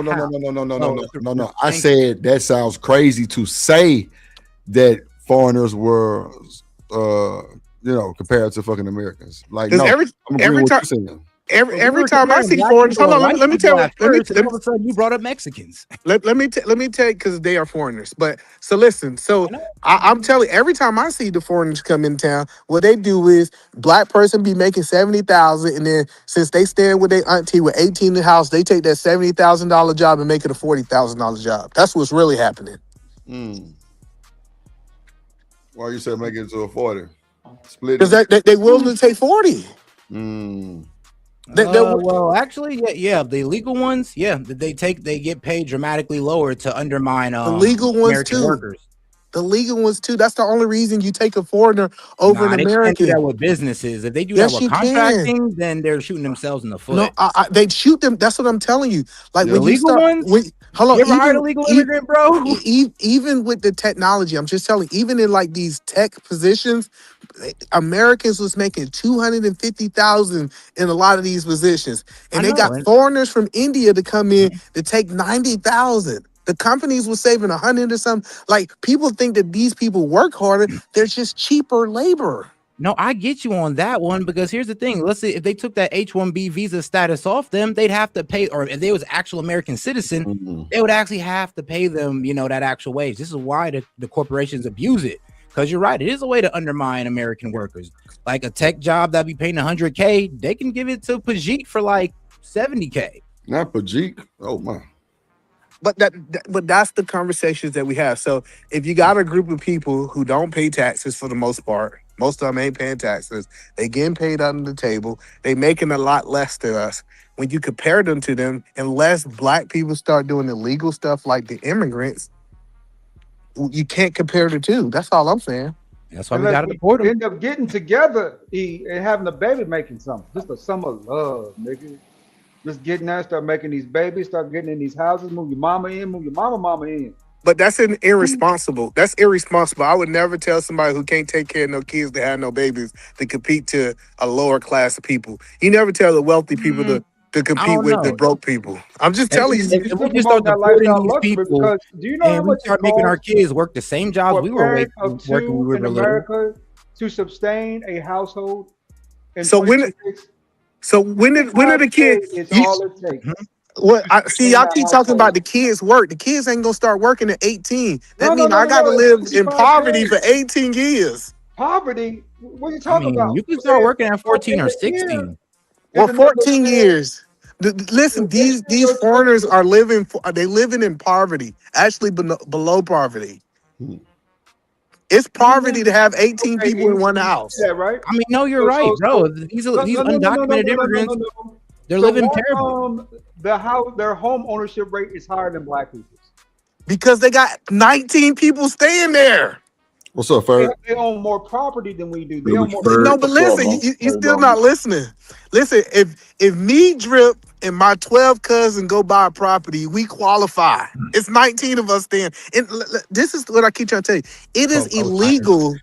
It is illegal for 19 people to be staying in a 2-bedroom house. That is illegal. So okay, let's knock that number down. Let's make it 6 people, right? If you knew building for your family and you were building for hold on, let's do it. It is illegal in the United States for 6 people to stay in a 2-bedroom house. Send social service to that house. I promise you, they taking the kids. Oh man. Hey, I ain't gonna defend illegals, man. He got it on this. That's what I'm telling y'all. Is like I'm just trying to help y'all understand that y'all ask black people to do illegal stuff to compete. But I'm telling we you, didn't say that. We didn't say go out there and break the law. What I'm telling you is we cannot have 6 to 10 people staying in these little homes. It's social services come to these houses, they say, do this kid got his own bed? Do they got their own space? I don't know if y'all know this. Do you know boys and girls don't supposed to be in the same room? Mm-hmm. Like I'm telling y'all, like a lot of things y'all say, it's almost like it's ignorant of the law. They're doing stuff illegal to get ahead. A lot of niggas are ignorant of the law either, man. You should know that. What's up, Ferg? Sorry, what state is that? Man. But that's brother, listen, that's nationally. Either man is correct. If you have children in your house, they all must have their own bed. Boys and girls cannot really stay in the same room. unless they toddlers. After age 5 or 6, you must put Nug in one room and Bonquisha in another. Not Bonquisha. And it's illegal to live like that. I'm being facetious, but it's illegal, especially adults. Now, how many of you grown ass, slew-footed, tight jean wearing niggas are go stay in a Where are y'all 2-bedroom getting with this 6 from? I'm Googling this and there brother? is no Pacific I live in Humble. prohibition on boys and girls sharing a room together. Where are y'all getting this from? Call your local social services. Call your local social services office You and ain't got no ask them. kids. Local social services, So bro. that's There is dependent no upon law state. prohibiting your son and daughter for being in the same room. Okay, After a listen. certain age, you can't do it, brother. Okay. I'll tell you. Wait till I them see what white they folks come to doing. your house. Listen, I want you to when the white folks come knock on your door and take your kids. I want you to tell them like I done There is said no it. law in any y'all state in the know United that the niggas States where can't just go prohibits in there and do siblings that. from sharing a room at any age. What Okay, are y'all listen. talking about? Yeah, I see what they doing. I see what they doing, Nate. I see what they doing. I'm just so hold on. If Have they any? can't just come in there and just Hold take on. the No, kids you there. just made a wild comment like, oh, y'all don't know the law. Bro, you don't know the law. That was a Okay, wild hold comment on. to Let make you wrong me ask about. this question. You Googling something, and I have anybody sat in the courtroom on one of these hearings other than me? Bro, I'm sorry, but First that's of all, cap. You're cap. okay. Okay, So he gonna tell me what Drip, I did. Drip, See, that's the hold crazy on, part. Hold on, hold on, Eda man. Hold on, Eda man. Listen. Specifically, I worked for DCFS in Chicago for 3 years. Right? Whenever a child was going into a placement, meaning say my sister was wilding out and I had to take her to Uncle Drip's, the first thing they go ask is, will this child have its own bed? And will this child have its own room? If it's a girl and a boy, after a certain age 5 or 6, they can't, especially as they coming into puberty, they can't be in that same space because they try to prevent that pervertedness that motherfuckers do with their brother and sister. They specifically that is now. I don't know if it's but So, I hold can on, bro. guarantee. What you're talking about is housing programs and foster care No, regulations. There is no I'm federal law. talking. I'm You're talking talking about regulations, children. which I made it sound like it was law. Okay, well, It's a regulation under foster care that you are not allowed to have a boy and a girl in the same room. That's foster care, not just your son and your daughter. But So even if you you just say go keep your kids, that was ignorant. even if you had a allegation called against you, right? Someone said you was doing something to your children, and if they came into your house, and if your children are a certain age, they will tell you they cannot have the same space. There is no U.S. federal law saying Okay. that. Now, if Okay. these Well, guys you are have in foster care and I'm a foster parent, then they no. can come in there and say that. This is housing Okay. regulation and foster care. This is where it's coming from. Okay. Okay. Well, go ahead then. I mean, when you got kids. Like, I ain't doing it. I'm just telling you what the law says. That's all. Okay. Well, when they come in there and they see it, It'll be just fine because I'm not breaking no federal law and I'm not a foster care parent. I'll be just fine. Hold on, y'all. Shout out to my boy Living Humbly, man, with the PayPal. Appreciate you, man. Guys. Drip Nation, salute. Milwaukee game, my guy. Always humbly living. Drip Nation, salute. Drip Nation, salute. Milwaukee game, my guy. Always humbly living. Drip Nation, salute. Living humbly, never stunting. Stacking money, always hunting. Milwaukee in my veins. Never change, stay the same. Yeah, appreciate you, man. Guys, go ahead. Do dirty if you say something. I'm not sure. no, man. I was just. And see, this is why I was promoting earlier. If you let the light skins lead, we'll be in a better position. Oh my God. Listen. Just let us lead. What that's gonna do, ADS? What's the benefit? We're gonna solidify the homes. You're gonna have a lot more marriages because that's one thing that's the biggest problem. Niggas get too much slippery wick from this liberal policy, fruity booty, and all of a sudden there's these women left behind to raise these babies. Fruity booty, what? Fruity booty liberal niggas, you know what I'm saying? Leaving these women, you know what I'm saying, out to dry. You know what I'm saying? Guys with no drink. Yeah. And then all of a sudden you wonder why the boys wear halter tops and skirts. Come on. Yeah. So, and I just want to make it clear: state law and federal law are two different things. Of course.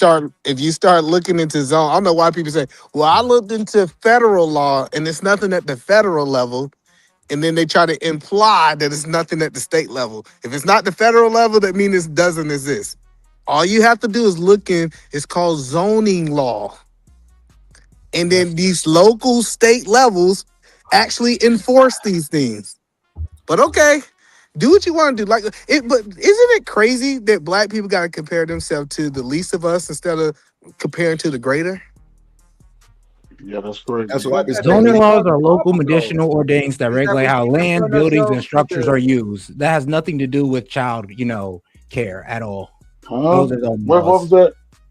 Zoning Hold on, laws are medicinal ordinances that regulate how land, buildings, and structures are used, developed and designed within Pacific districts. What does that have to do with children? I'm about to tell you, zoning also tells you how many people can dwell in a place. Right.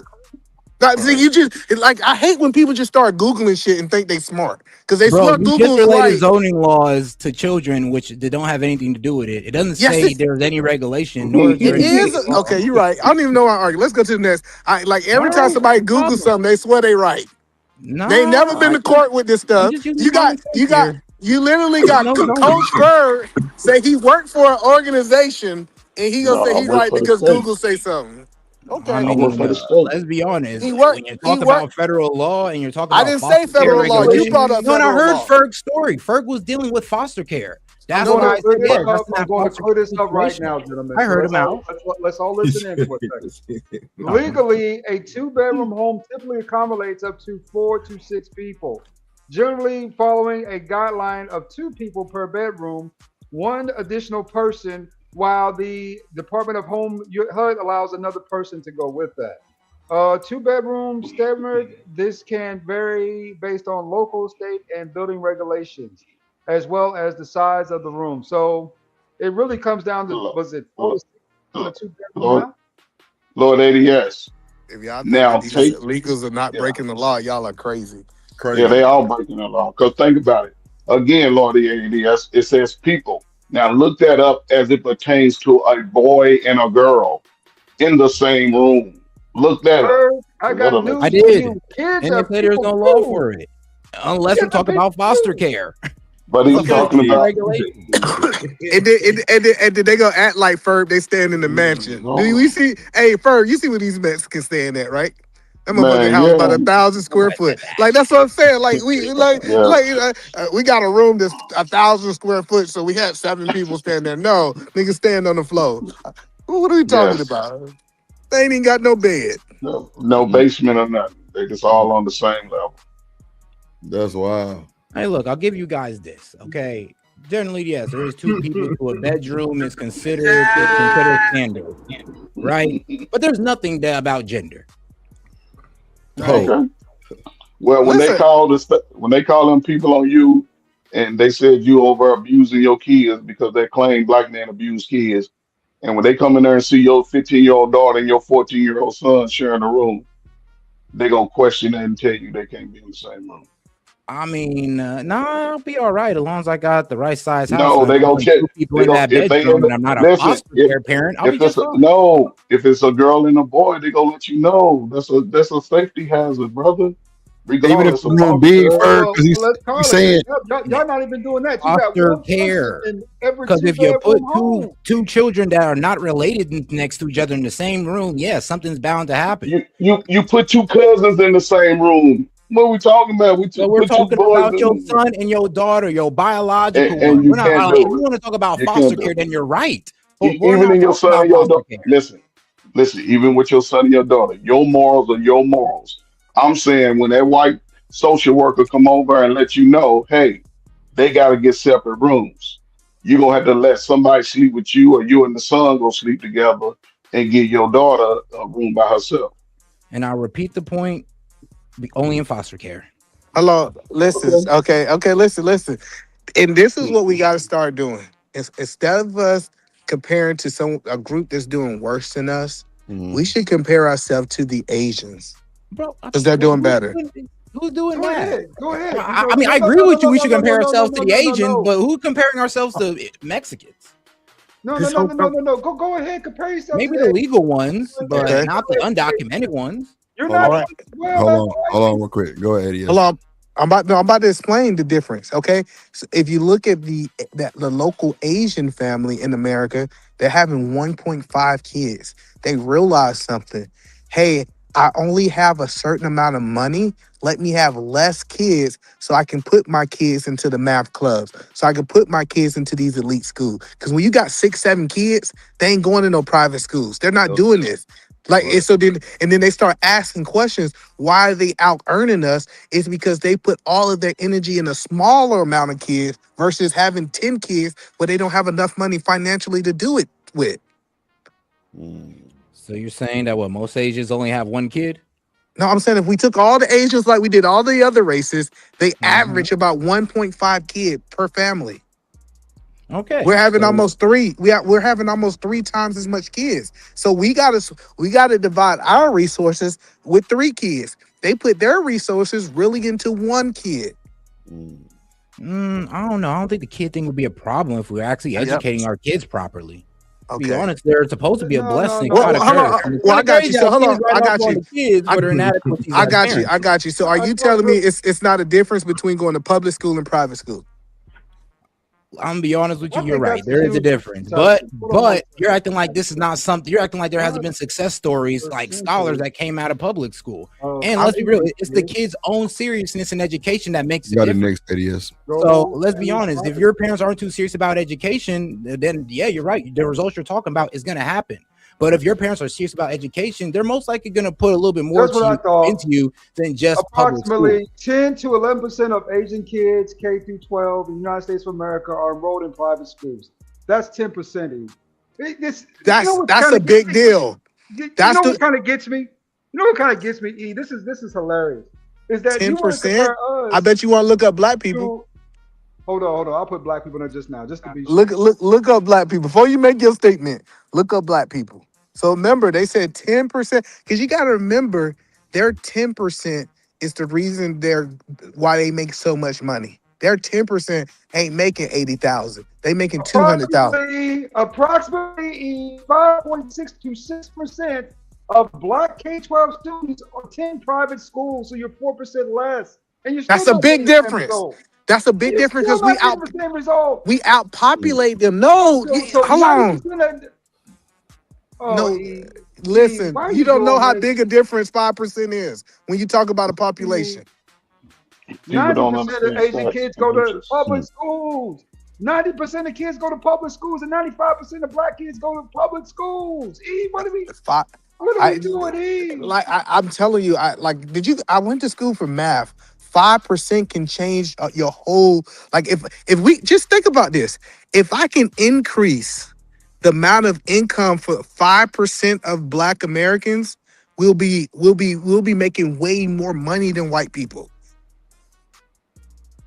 Yeah, that's true. 5% increase across the board. That would be nice. Man, you can look at the difference in the 1% in your mortgage, the difference in the amount of pay. So it's gonna just flip when you're looking at percentage in your income. I mean, I don't know, man. So that's all What I'm is telling you is like them being able to put they less than us, and then they're putting more people into private schools, and what that does is that increase their total all income. So when they say why are these right? other groups are making so much more money than us, is because they're having less kids, and when they have those kids, they're investing more in that kid because they have more resources. I'm I telling you, disagree I on can do. that. But that's I'm still telling only you, I I can 10% think do. they just take their because education more 90% go to seriously. public Therefore, schools. like better education leads to better results But in when it comes to your but earning potential. both things are true though. What y'all saying both are true, right? Because when you invest those resources in your children, their education more than likely will increase. They discernment for it. They want to be involved in being better because it's taught to them early to be better. We're going to invest in you because they're getting that attention. In our communities, unfortunately, we are not investing in the child from a two-headed monster. And that could be the problem because I hear a lot of adults, black folk, when it comes to anything education, I'm too old to go to school. Not everybody's meant to go to school. It's okay as it applies to you. But when you got that slow ass son that we claim can't read at third grade level, hearing that shit, he's already been indoctrinated to be less than, to give less of an effort. And it's okay when you're young, but when you turn 21 as a man, you can't afford to not gain any skills, any knowledge, because niggas love money, and most of them are not equipped to chase the money they want in America. So You know what I heard? I heard about these Asian families. If you're not doing good in school, you're not doing nothing. You ain't playing no sports. You ain't doing like that's what I'm telling you. They said school is. So that's what I'm telling you. I know kid. I remember I used to show up to the local high school. I was mentoring this young kid, and I said, why half of y'all team, half of them black boys over there ain't got their uniform on? They said, well, they failed and they GPA and down. I said, why are they still here? Like, why do they parents still let them show up to the game? They shouldn't even be at the game. If they not passing, they should be somewhere reading. So I'm just telling you. But no, here's the thing, though. I think you're focusing too much on the baby. We need to focus more on taking education seriously. No. There's a deeper meaning behind this. See, black folks don't tend to mate; they tend to breed more often, right? So you're trying to breed athletes and entertainers into the world. So that's their primary goal, is to get a successful athlete or a successful entertainer. Versus Asians are producing successful people because at the end of the day, they don't have those particular talents. So that there's a major difference that we have all the anesthetic DNA wise when it comes to physicality and all that stuff, to play sports and to do stuff. But when it comes to the mental part of it, a lot of us have, how do you say it, kind of weaker mental capacity to that. I mean, come on, bro. It's even black people are very strong. If you ever play the sports, you have to have a strong mental capacity, right? So I disagree with that. But this is what it is. See, you don't understand. The family fail if the Asian boy don't know how to do math. If the Asian girl, you know why? Because they got a little mom and pop store, and that kid gonna be working the goddamn register. So them pushing math, you think if they care about education? No, we trying to make sure you give the person the exact change, and you'll mess up our business. So that's what I'm telling y'all. Like we have this individual mindset. Like in let me tell you what black people need to do. I was having this conversation with my kids. I need to master something, and my kids need to take over. The only way we're going to do it is we have multiple generations doing the exact same thing. We need 10 generations of doctors, 10 generations of lawyers. This idea that our kids going to go out here and do whatever the hell they want to do is the worst disaster we ever had in the black community. Agreed. I mean, I that's the feel you mindset. on that one. I know we disagree a lot, but I feel you on that. That's all I'm saying is we got to go ahead. No, I was just going to ask you the question, right? So just based off the statement, right? Because, like I say, you're at the age where the generation will move forward. All of your peers, dudes drip age, are right in that mature mindset. How can they be reached to say, hey, this is a path that could save the future going forward? Because it's like a lot of people are only looking at themselves, and even those people who looking at themselves, a lot of them are living check to check, going broke and broke. So how can what can your message be to them to say? Luxury. We are distracted and addicted to luxury in the black community. That's a big problem. We're too used to luxurious things. You gotta snap out of that shit.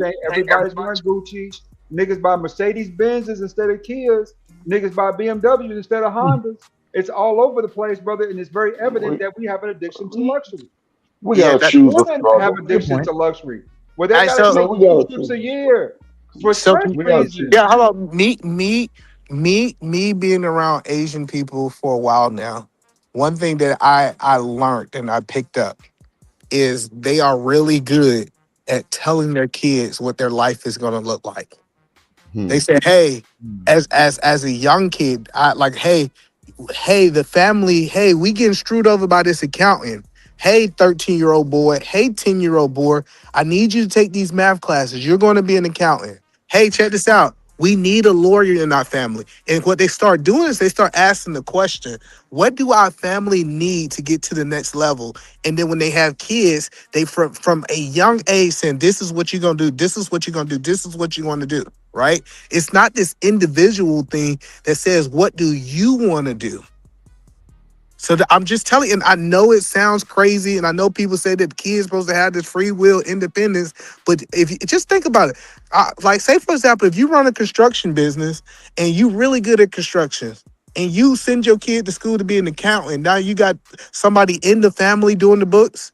If you having a problem with getting zoning, if you send somebody to become a lawyer, and now they're taking care of the, like I'm back telling. taxes. Yeah, we have to get to the mindset of the back. We got to get back to the family business or the family mindset. Okay, daddy's a plumber. All right, cool. We need you to go to our school for administration so that you can start booking appointments. Daddy done already master how to be the plumber. But either man, you have a problem. Listen, everything you're saying, I agree with 100%, right? And it all boils down to this because it's the younger men and the young women, I'll say early 20s, who are not even trying to be in a family dynamic at all. So how is that going to move going forward? Well, then that's when we start talking about the parts that we disagree with. Ferg, that me and you done been arguing about for 2 years.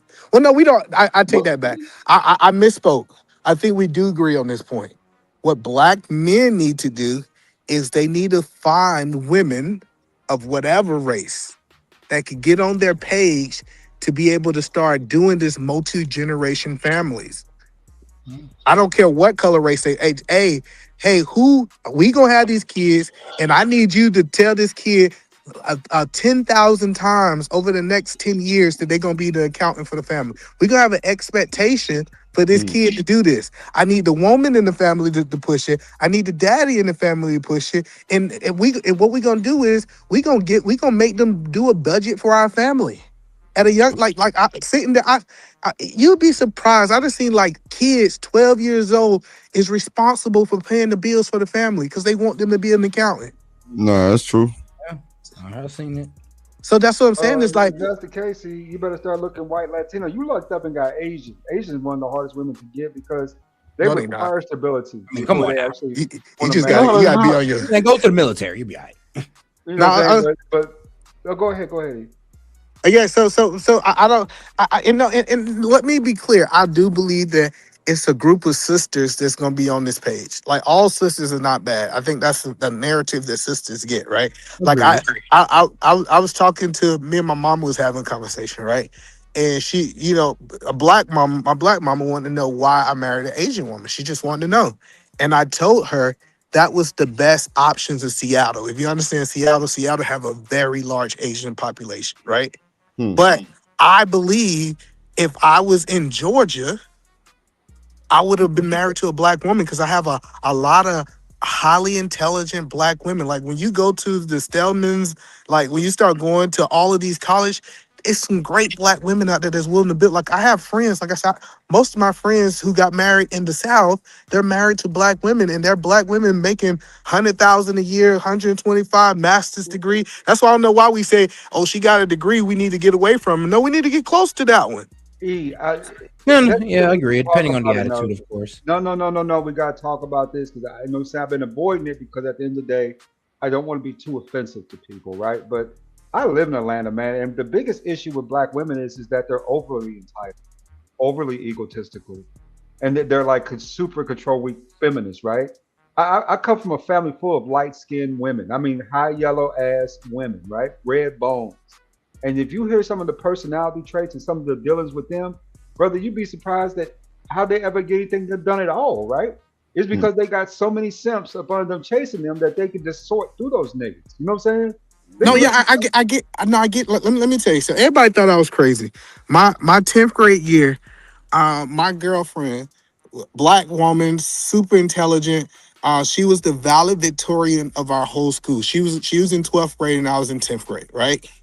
And she got so much. Hold on, she got so much push. I remember everybody said, They called her a sellout. Listen, it's black women out there that we shun. They called her a sellout because she was always reading. She was always doing all this kind of stuff, right? But I'm telling you, these nerdy black women that are really winning, and they might not be the most attractive of the black women, because I'm telling you, we say, nah, those women, they're not good enough as a whole.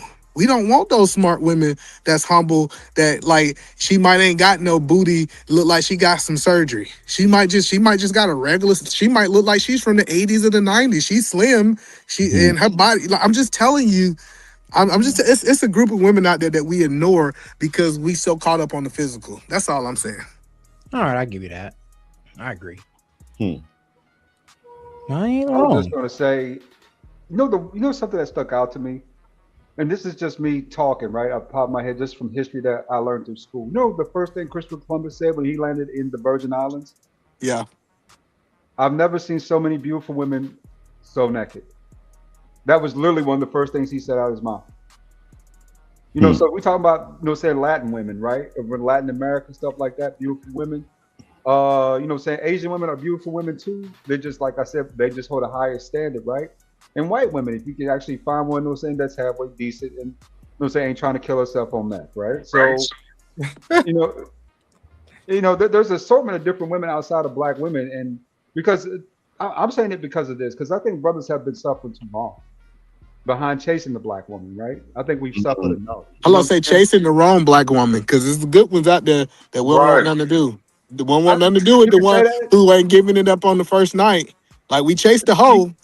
You can say we'll that, chase the hoe. but there are over 60% of black men who register as single, right? And almost 53% of them, which is a higher rate than the 43 that normally die in history if I having kids that don't have kids. But that's just mean he ain't fucking right. Listen, you ain't got no kids. I mean, you ain't fucking right. But what he's still doing, he's still fucking though. And a lot of those dudes they pay not. like they weigh. Hold on. It's a lot of dudes pay like they weigh. A lot of dudes, listen, he ain't getting it on the regular, but he's paying for some ass, man. These niggas pay for some ass. Hold on now. As a 30-year-old man who has no kids, hold on now, bro. That's I think all these We might. Hold on. But Ferg, you missing. Hold on. I just want to tell him what he missing. Then you can get Ferg in that. So Ferg, you missing. The good women ain't selling it. Right, but they don't want those good women. They don't want those good women. And I'll say this even for myself. Now, even man, listen. Now again, I like my age group. 10 years into my age, we rocking together. I can rock with that. There's always been a lot of good, fine ass, smart black women. I got me one. Bullshit. I live in Atlanta. Ferg, I live in Atlanta. The six rule is real, nigga. It's real here. I know it. So if it's 6 women out aesthetics. So you could be hard. You could be talking to a 3, and that 3 thinks she deserves a nigga that's a 6'6" nigga. But why you talking to them? The competition is fierce in Atlanta. I'd be surprised. No, it's not. Listen, no, listen. I'm telling you, because listen. When I was in Atlanta, I'm just telling you. When I was in, I just want y'all. I don't know what y'all niggas doing in Atlanta. If you can't get a woman in Atlanta, nigga, you is corny, bro. Listen, listen. I'm telling you, it like if we used to go to the college. I remember it's in Augusta. It's a place in Augusta called Payne College, right? And I'm talking the most and I also this thing for me. I always been very attracted to intelligent women. Like I have always had intelligent like I always wanted a woman that's smarter than me. I know some niggas want to be the smartest person in their relationship. Nah, I want to be the nigga who got the most street smarts, but from an intelligence point of view, I want my woman to be smarter than me, right? And I know some people might have that inferior that they gotta be the smartest person in their relationship, right? And I was like, I remember I used to be in Atlanta, I was talking to these women, and I was like, they don't even see you. Other men didn't even see these women. Like I was like, this woman right here, and I'm saying she didn't have the big booty. And obviously, you ain't gotta have no big booty. I'm with an Asian woman, right? Listen, she didn't. She didn't have to have this big booty. She didn't have to have these big old titties. Like, but I just always liked this slimmer women that was typically in shape. Like they had like a little, they had a nice little bump. Like, but not something that was And that's over. what I'm saying, E. That's what I'm saying. I could get with Nice little the bump. chick who's Mhm. who's obese. I could find a chick that's overweight. I could find a chick with big hips and those and big tits. But what I like and I prefer is slimmer women. I like a nice tight booty, and I like, nice firm titties. I like a nice like tight stomach. You know what I'm saying? I like that little firm, that slender / slim thick look, And right? there's millions in Atlanta. That's what I'm telling you. In Atlanta, that's what when people. Bullshit. That's Bullshit. crazy. Y'all niggas, hold up. That's Y'all niggas crazy. don't Bro, go to to say Whole. that. where Y'all you don't at in hold up. Atlanta? That's Y'all don't go to crazy. Whole Foods. Y'all don't go to Whole Foods. Man, you niggas ain't. If you ain't been to Whole Foods, shut up. Cause there's plenty of That slim Whole thick. Foods ain't It's checking plenty for of slim you. thickens in Whole Foods. I don't know what y'all talking about. Yeah, Brother, I don't know what y'all I'm talking just. about. y'all don't And know. listen, Y'all don't even live here. Y'all talk all this shit about Atlanta. How's Chicago when it comes to that type shit? Because y'all got the same problem. no, Shit, no, hold on. Chicago don't though. Let me ask this question because I don't know who asked that question about Atlanta. When was the last time you went to a college campus? 2022. All right. Last year, my sister graduated with her bachelor's degree, and I went over there to what's that state? It's something state. It was some state. I was walking around that campus. I was like, this is so many gorgeous. Like, and the thing is, you got to step your game up. You can't go to a super intelligent woman and don't have your shit together. I'm just telling you, it's not gonna happen, right? She gonna look the other way for the most part, right? Living home and say, what's wrong with a thickum? Ain't nothing wrong with it. Listen. Nothing at I all. got homeboys who he said if she ain't 200, he ain't going. Listen, Nah, for like sure. ain't nothing wrong with it. If that's I your know a nigga style, like that too, E. listen, if that's just never been my style. Like like a woman get more intelligent. I mean, a more sexy to me the more intelligent she is. Like me sitting around, like yeah. If y'all ain't noticed, I love asking questions. My favorite thing is asking questions. When I can like start like digging in your mind and there's some depthness in your mind, that's so attractive to me. But like just cause you like I done seen it. I remember me and my homeboys we was like we used to do these things where like I wouldn't holler at you unless you got a home girl. Like we used to do these like double dates thing, right? Like we both was gonna be put on. And I remember my homeboy, he was like looking like a deer in the headlight, and this woman, she couldn't complete sentences. She was bad though, I ain't gonna lie. She was bad. But I was like, why are you attracted to her? It's like, bro, you don't see her? I was like, it's no depth to her. I think black men gotta find out how they can start getting into the depth of women when they start pulling. That's all I'm saying. Okay. All right. I mean, shit, with niggas that. can try, but hey, man, niggas gonna always like thick and pretty. It's our weakness. No, I mean, I'm not saying that you shouldn't bro. like it, but when we start talking about how better in the black community, whoever you want to sleep with, bro, go sleep with who you want to. I ain't got no problem where you put your dick at. But what I'm saying, when you talking about reproducing with somebody and you talking about marrying somebody, you need to make sure like this is what I used to ask myself. I said, when I get married to a woman, she gotta be intelligent enough. If I was paralyzed on the bed, all these bills will still get paid if I ain't bring no dollar in. Like these was like qualifications I would have for women. It wasn't just about how she looked. And listen, I'm not knocking. Listen, my wife is gorgeous. My wife is. I'm not telling you get with no ugly woman. That is not what I'm saying. I want to be clear. But what I'm saying, Well, you just trying to say that you said that these nerdy chicks was a little less attractive, and we know what that means, nigga, in nigga terms. no, when I say that, no, when I say they're a little bit less attraction, like okay, if I was to put the nerdy chick versus the woman who's in the gym versus the woman that's in the library, typically her body's gonna be more toned than hers. She gonna be doing squats in the gym, so her booty gonna look a little bit bigger than hers. It's women out there who invest in their body. I'm just saying, find women that's not overweight, unless you want to overweight women but invest in her brain. Like when a woman tell you what she do for a living, it should confuse you a little bit. Oh, well, I don't know about that now. I don't know if I want to be that confused. No, I didn't say that confused. I mean, like she should I'm a such and such radiology technician, and we do this, that, and that. Like you be like, dang, like it should be something that you got to go Google. Like you be like, what exactly do she do? Okay, I feel that. So like, what was a date? A spy? No, I still don't know what my wife do. I still don't know what she do. You said That's that. all. That's I all I'm didn't. saying. I'm out here in it. And Okay. a lot of times, you know what I'm saying, even when it comes to like, I mean, you like you said, you might have a point with that. You can find chicks who are kind of nerdy, little dorky, geeky, you know what I'm saying? And in groups, right? You see them all the time when they be out and about, you know, say at the hotel lobby, stuff like that, right? You see them all the time. You know All what the I'm saying? But time. yeah. But when you say less attractive, I mean you mean that because you Oh, know what they I'm saying, are. look at them. Yeah, you really Yeah, mean that. no.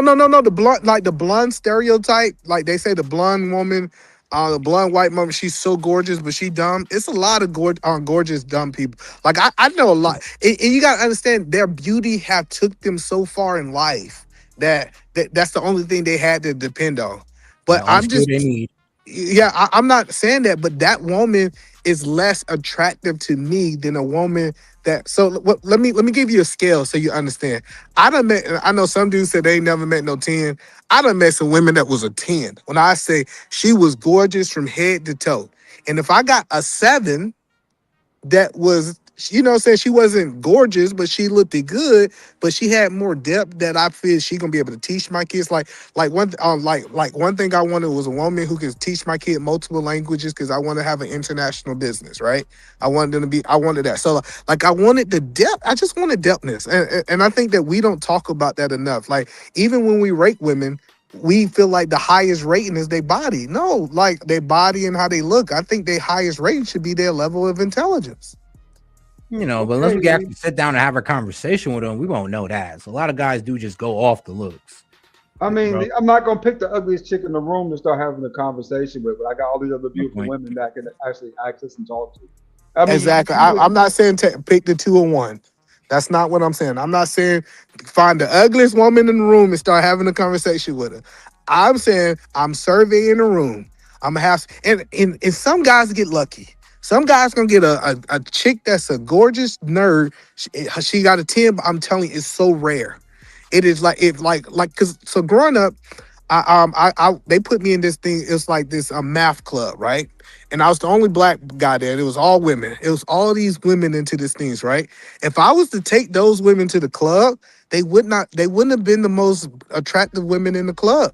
I'm just I'm just telling guys, like if we really want to, I'm gonna land it here. If we really want to fix the black community, we need to get depthness in the women that we procreate with. That's the point that I'm making. I'm gonna go to my psychiatrist and ask for the shallow owl. Okay, reverse all that in my brain where I be ugly as pretty and pretty as ugly.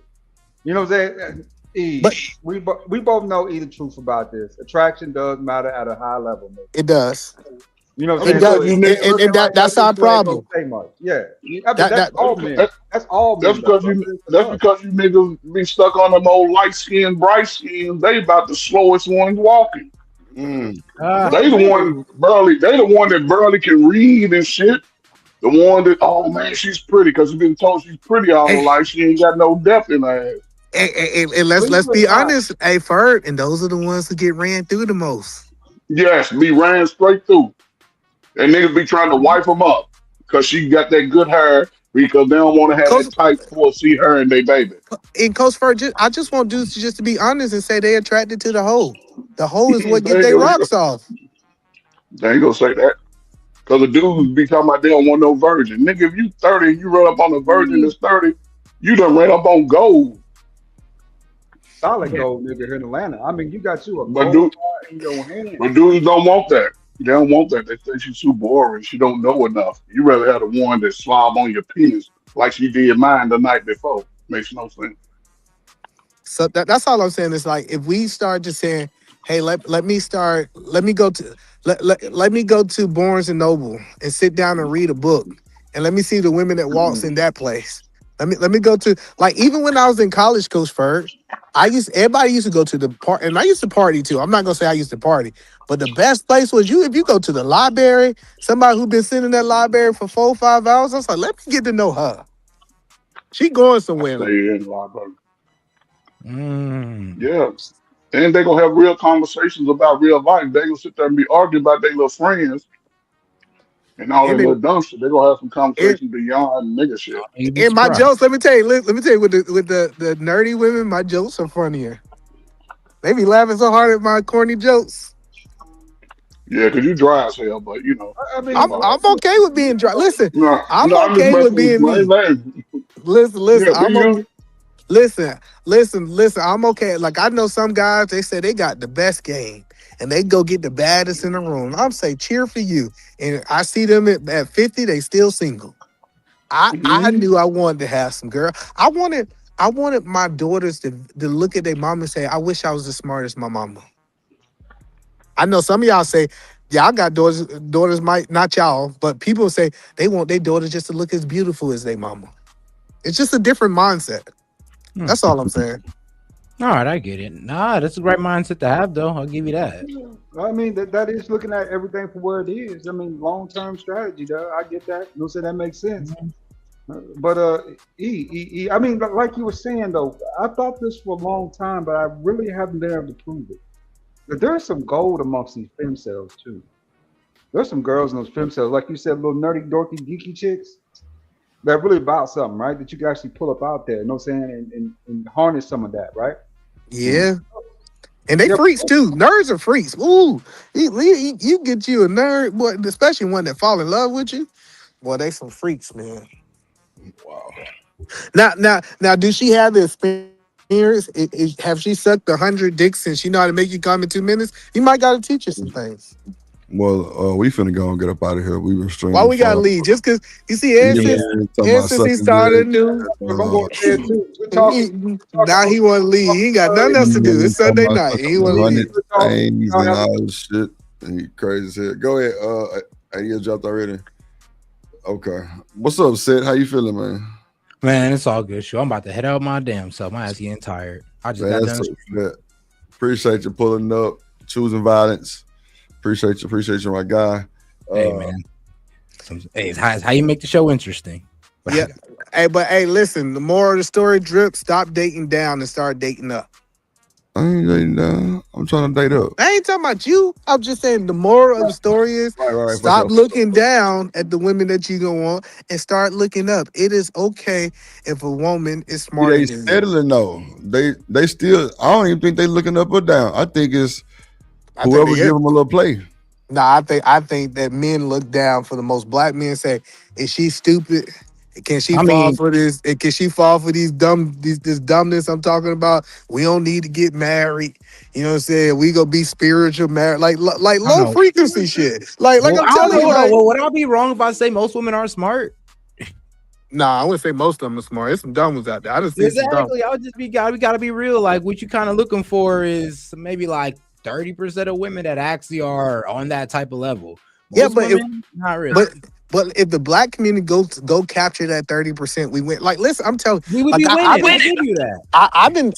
I've been studying other races. I know other people they don't like doing that, right? Because we live in this space that if you talk outside your race, like you let me tell you who did really good at this. White men. White men found a way to conquer the Asian woman. Let me tell you, like if you see, like if you look at all of them.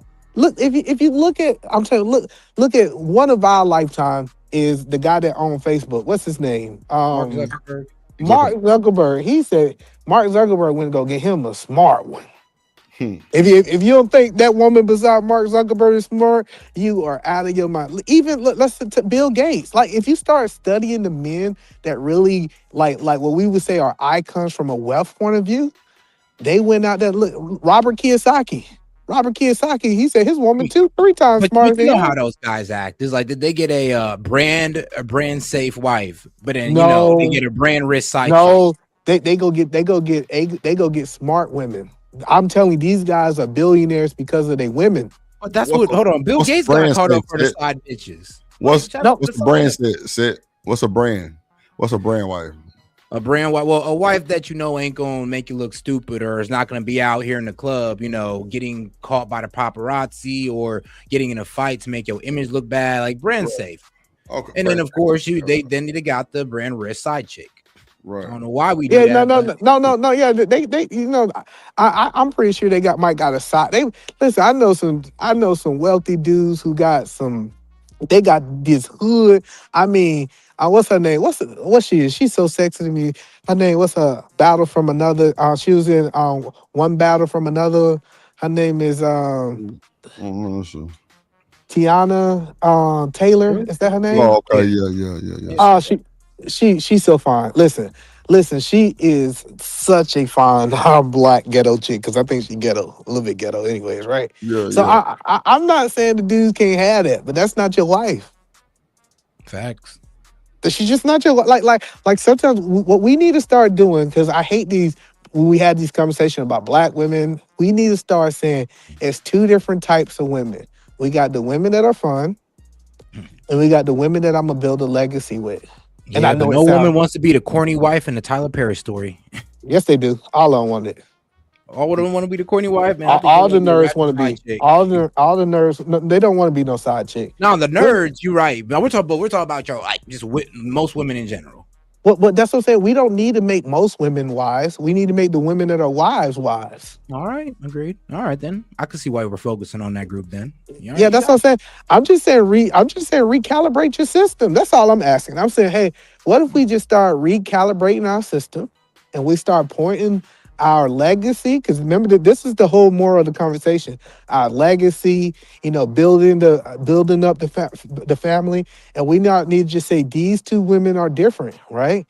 Like these women that these dimes that are dumb as a box of rocks, you shouldn't be going there without a condom. For real. Yeah, point. Well, go ahead. E. Give your final words, man. Why, man, you ain't got nothing to do tonight. Why you trying to get up?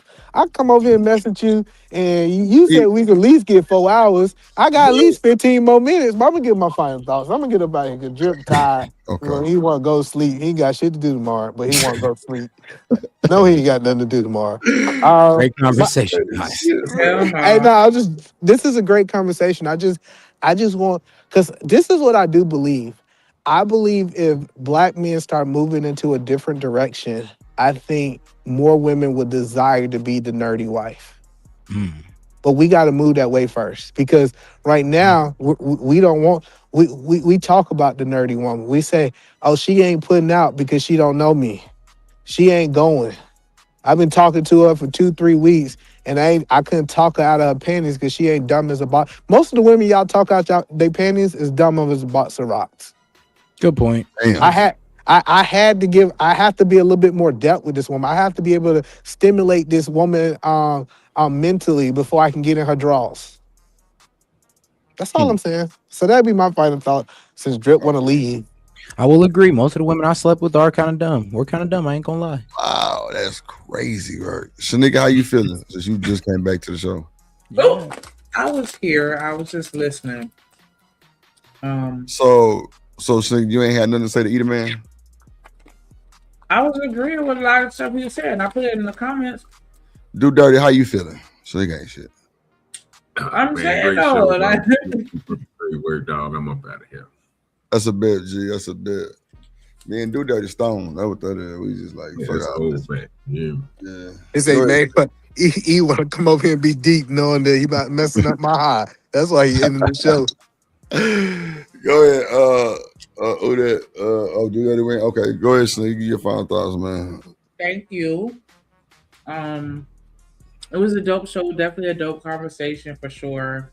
Make sure y'all watch the clips and the shorts and all the other content on the channel. Make sure y'all like it, subscribe, all that good stuff. Shout out to everybody that came and hit the panel, everybody that engaged in the comments, hit the like button, even everybody that watched from the cloud. Shout out to everybody on the YouTube side, Twitter.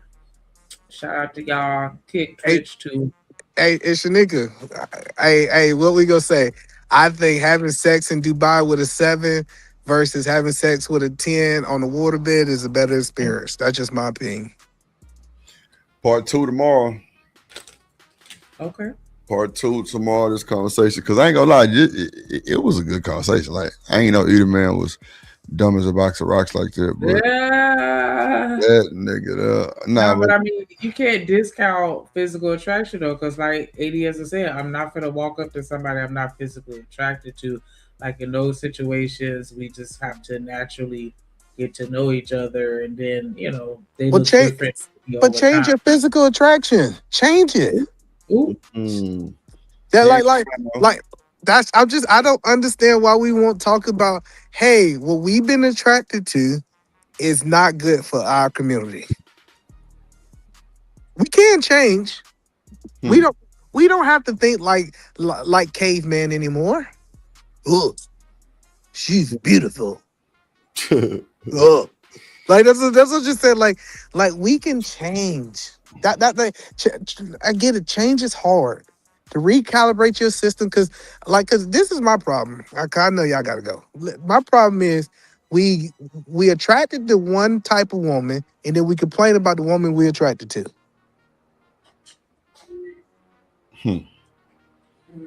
That's true. We'll talk about it tomorrow. All right, that's a bit. So nigga, you ain't shit. We out, man. Make sure y'all have hopefully y'all had a good weekend, man. We'll see y'all tomorrow. 2:45 starring Eater Man, allegedly. You know, he ain't gonna show up. But this is a great conversation. We're definitely gonna do a part 2 tomorrow. Appreciate everybody who sent the Cash App and PayPal. Shout out to Living Humbly. You're welcome. Okay, I don't know what nigga talking about. You welcome. You're welcome for the Cash App. Oh, I didn't know you said that. Okay, my bad. Thank you, Shanika, for the Cash App. And tomorrow we'll be back live at 5, man. 2:45. Appreciate y'all. Shout out to Eater Man pulling up and having good conversations. Set Media, Lord ADS, OG Do Dirty, top mods in the build. Appreciate y'all, top mods, BJ Kojak, Cynical, all y'all. For sure. And you through. Hey, say, gang. You little thing. Hey, be saying. You little thing. Hey, we ain't playing man. Hey, you little thing. Hey, you little thing. Hey, you little thing. You little, ooh. Damn. No, Cole, you get in here. Oh, you better not do it.